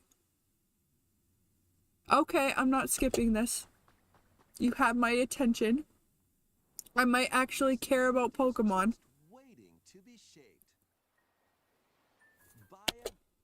I might actually care about Pokemon. this is some kind of weird fan thing? I don't think so, no. I think this is an actual legit Pokemon game. I'm not joking. I think this is an actual legit Pokemon game. Like a side Pokemon game. Because they do this shit all the time. They make weird fucking Pokemon games. I think this is a weird fucking Pokemon game. But they have my attention. It looks like Minecraft. I think this is a Pokemon game. And they have my attention. A Ditto turned into a child. I don't know. They have my attention because it looks like Minecraft and Animal Crossing, and they said you could terraform things. They have my attention now. You said breeding. Oh, yes. You're talking about... Okay, so let me explain that. In Cobblemon like Minecraft. Cobblemon is a fan Minecraft mod pack. People use Ditto for breeding Pokemon. It is a thing. I'm not joking. I wish I was. So they use Ditto for breeding Pokemon and making new Pokemon and rare Pokemon and legendary Pokemon and all the Pokemon you could get. And they make farms for that. I wish I was joking. Yeah, I wish I was joking. It's not a fan thing. It's a legit thing you can do in a Cobblemon mod pack for Minecraft. Apparently it's in the lore of Pokemon where Ditto can actually do that. Because Pokemon lore is fucked up. And all I hear about Pokemon lore is weird shit. So apparently it's an actual thing he can do or something. I don't know. But it's in a Cobblemon mod pack. Breeding farms? Yes, you heard me right. Yes. I wish I was joking. Yes, you heard me right. Yep. Yeah. Apparently it's in the lore of Pokemon too, so I don't know. Pokemon's weird. That mod pack is fun to play. It just has weird shit in it. Specifically Pokemon stuff. So like, I don't know. I like the mod pack a lot though. I don't do that sort of stuff. I've only played the mod pack a little bit because it started making me motion sick, so I couldn't play it much. So yeah. I watch a lot of people play Cobblemon because they have Cobblemon servers. And it does, they do a lot of stuff. It's a lot of fun to watch Cobblemon. People play with Cobblemon. But yes, you heard me right. Sorry, I had a bump on my leg and I had to check it out real quick before I accidentally made myself bleed. Because my skin's been very itchy lately. But yes, you heard me right, breeding farms. Yep. Anyway, sorry for blowing your mind about the breeding farm thing. I forget sometimes I'm on a weird side of the VTuber internet and not everybody's on that weird side of the VTuber internet. I'm not on the not safe for work side, by the way.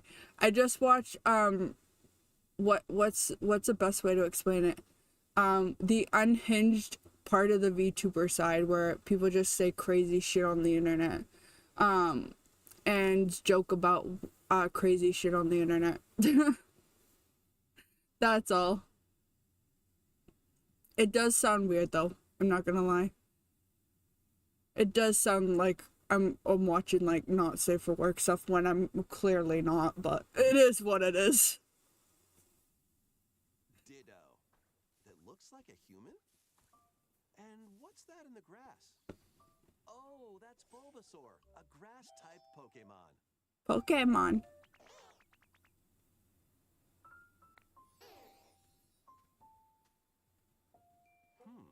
What's this? Looks like Ditto's got an idea. So what are we doing here? You learned leafage. I didn't know there was a dark VTuber side. There's a bunch of sides to the VTuber industry. So there's a very dark side of the VTuber industry There's like Chibi Doki, where you can sit there and chat and not address a lot of stuff unless you need to. And then there's like mild. And then there's spicy. Which the spicy one is the dark side. And then there's mild, or technically spicy, where there's just people chatting and chilling like me. Where you chat, you can address the dark side, and you can move on with life and then joke. There's just that. The dark side is basically you join a company, you get screwed over, you get fucked, and those last a long time, and you could also get legally fucked, is what I'm calling the dark side. Because yes, that does happen. I'm not going into specifics, that's never happened to me, but I've seen time and time again that happen to other people. Because that does happen in the VTuber industry quite a lot. There's a lot of videos on YouTube if you really want to learn about it. I highly recommend Evenstar. She does a lot of videos talking about that stuff. I also have videos on my own channel as well. Corpo? Yes. Corpo. So if you ever wanna learn about that stuff, it's on Rima Evenstar's channel and other people's channel that do talk about it. Not all corpos are bad, by the way. Just majority of them right now seem to want to take advantage of people. You just have to really do your research on them, because right now a lot of corpos do the fine print and say, hey, you're like fucked type of thing. It's just, there's a mild, medium, and hey, fucked type of thing. But there is a dark side, but every fandom and every place has a dark side to everything. You just kind of have to acknowledge it, call it out, and deal with it, I guess. I don't know. I tend to call it the dark side of YouTubing quite a lot. Like, quite a lot. Because I love VTubing. It's one of my passions, one of my hobbies, and I love it. So, and I just want it to... I want people to stop taking advantage of it, you know? Because it's a cool medium. I also saw the drama between VTubers. Yep. It's like high school. Yep. People can be very petty and treat it as high school, when things should not be on the internet and stay private, but they just treat it like high school. Yep, that's also a thing. Yep, there's a lot of shit that goes on in the VTubing space that should not be there, but there is. It is what it is. Doesn't mean it's okay. It really doesn't, but it is there. As nature flourishes, so do the Pokemon.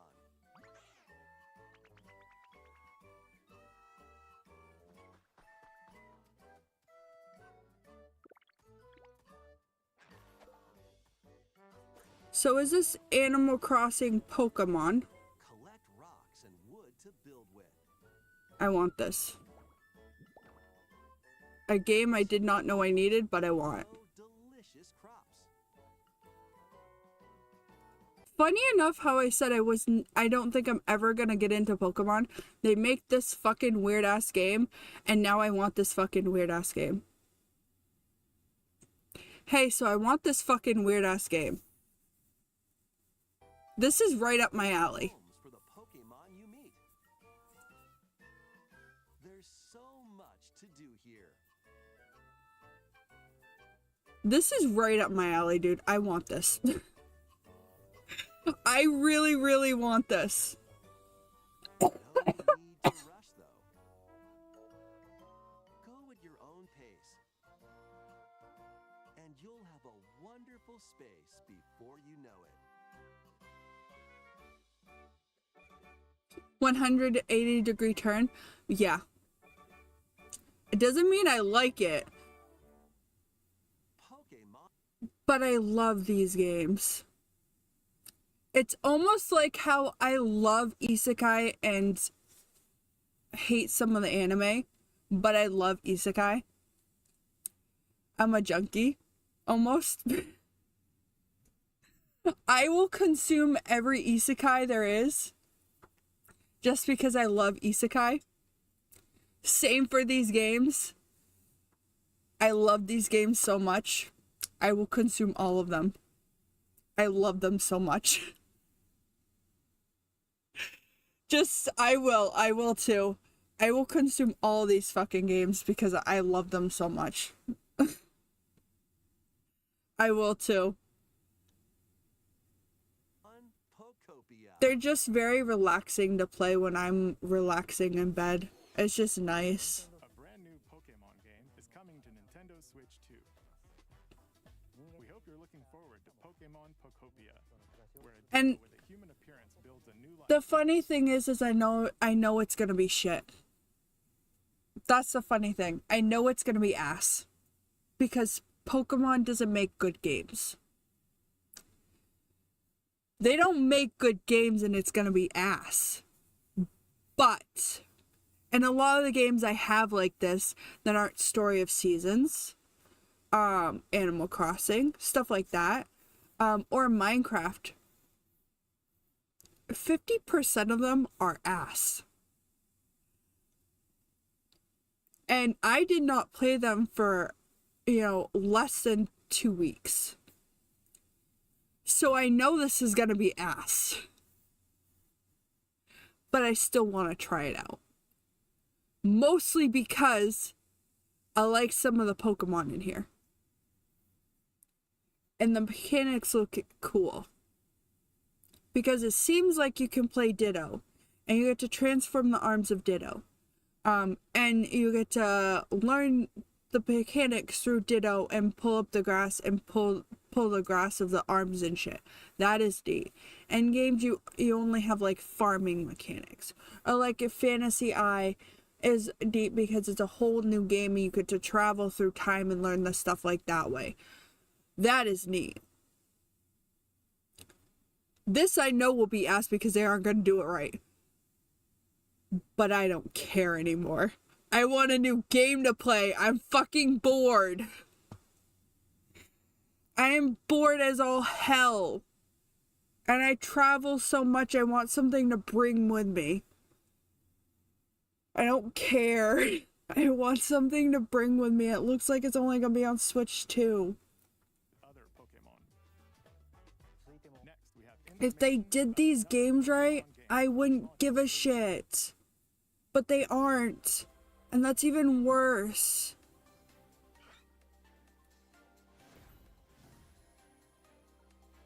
Nobody cares about your fucking Pokemon game.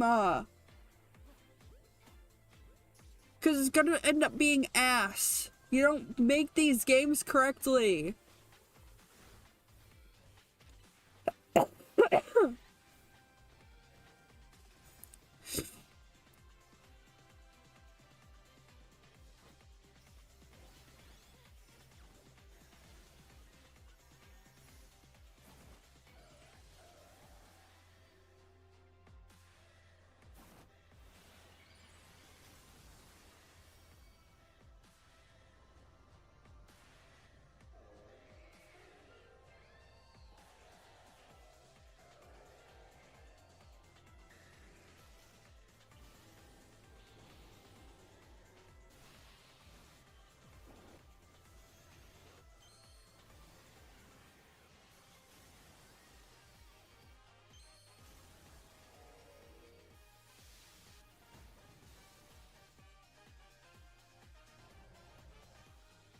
I don't know, it looks boring. Other than the pretty colors they throw, it just looks boring. Pokemon have been discovered in Lumio City, where people and Pokemon live.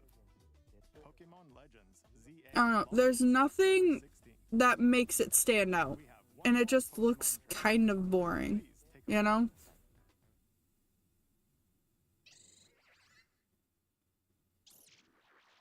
Ooh, we're gonna throw another Pokemon game in your face. I don't have any empathy for them. I don't. And I don't want to seem like I'm, like, shitting on them either. But, like, if they just focused on one fucking game, you know?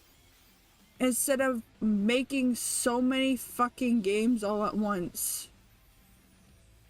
I wouldn't be so pessimistic. I don't want the game.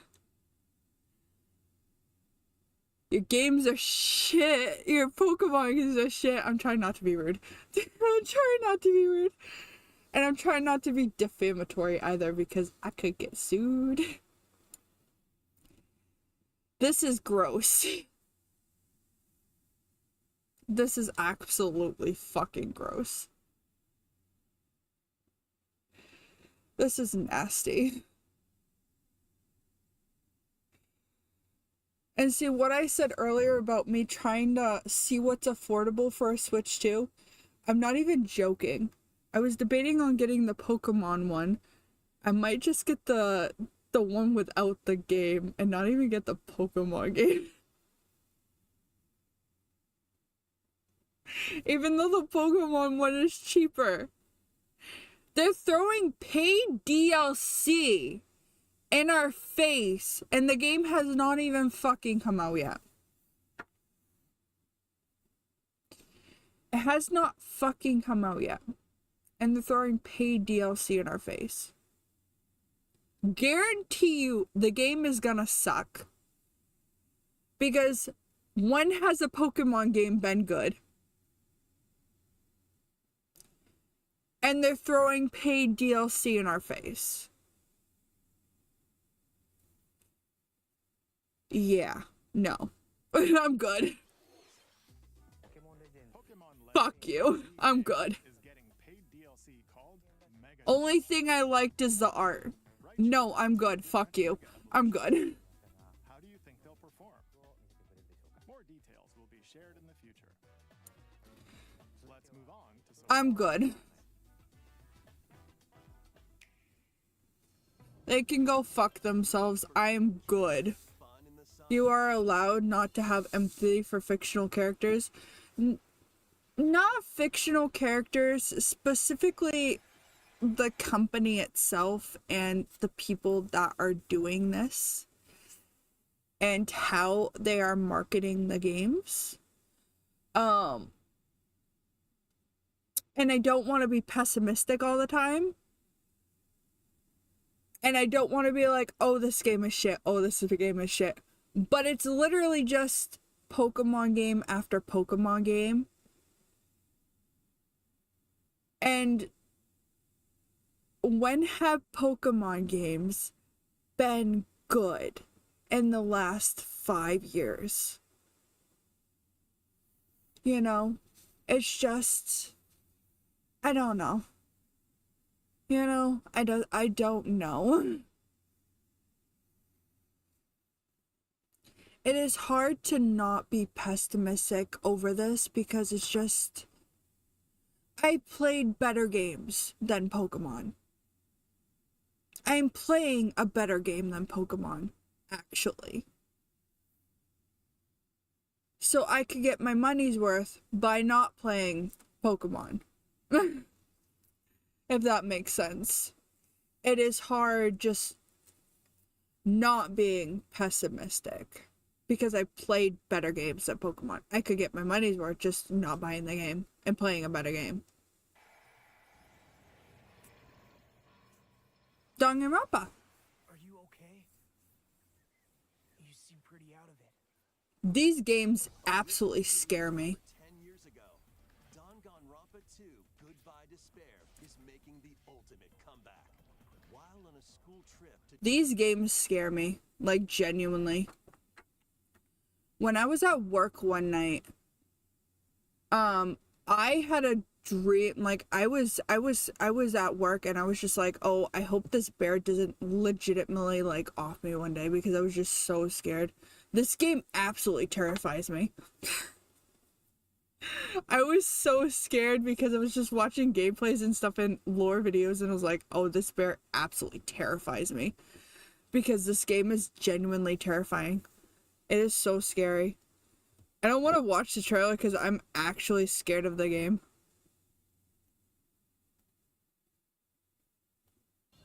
Dynasty Warriors Origins is marching on to Nintendo Switch 2. The Three Kingdoms, an era of warring factions. As a nameless hero, This would be interesting.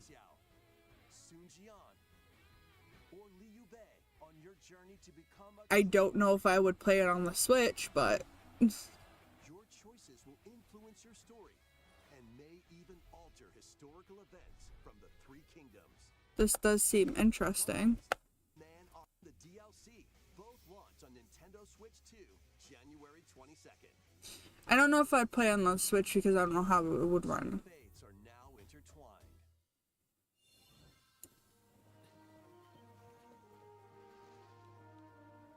Zelda, right?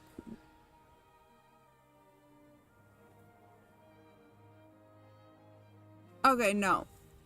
I like stories a lot. I haven't finished it, but I do like it. Oh, and it looks like they've updated it a lot too.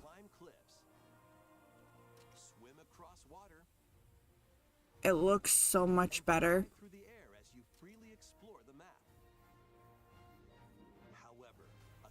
When is it coming out? Out of curiosity. Soars onto Nintendo Switch 2, March 13th.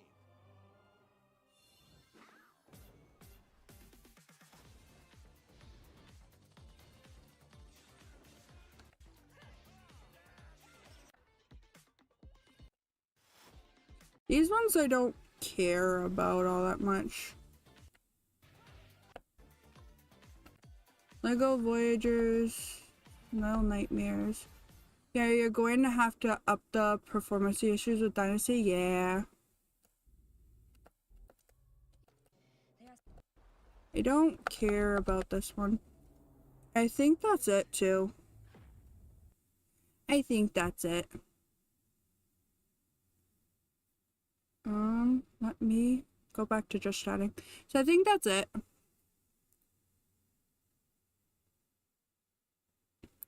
I'm also going to end stream here too because I gotta go eat. I didn't want to rush it, but I have to go eat real quick and get ready for bed. I didn't expect to stream 3 hours, which I don't mind, but I gotta go eat something. Thank you for hanging out with me tonight. I really do appreciate it. I wasn't gonna stream tonight, but I saw the Nintendo Direct and I was like, ooh, I gotta watch that. Thank you very much and have a nice night. Have a nice night. I'm gonna end stream and might be streaming sometime this week. I really don't know, but we do be streaming sometime this week or sometime next week. Have a nice night, weekend, or day. Good night.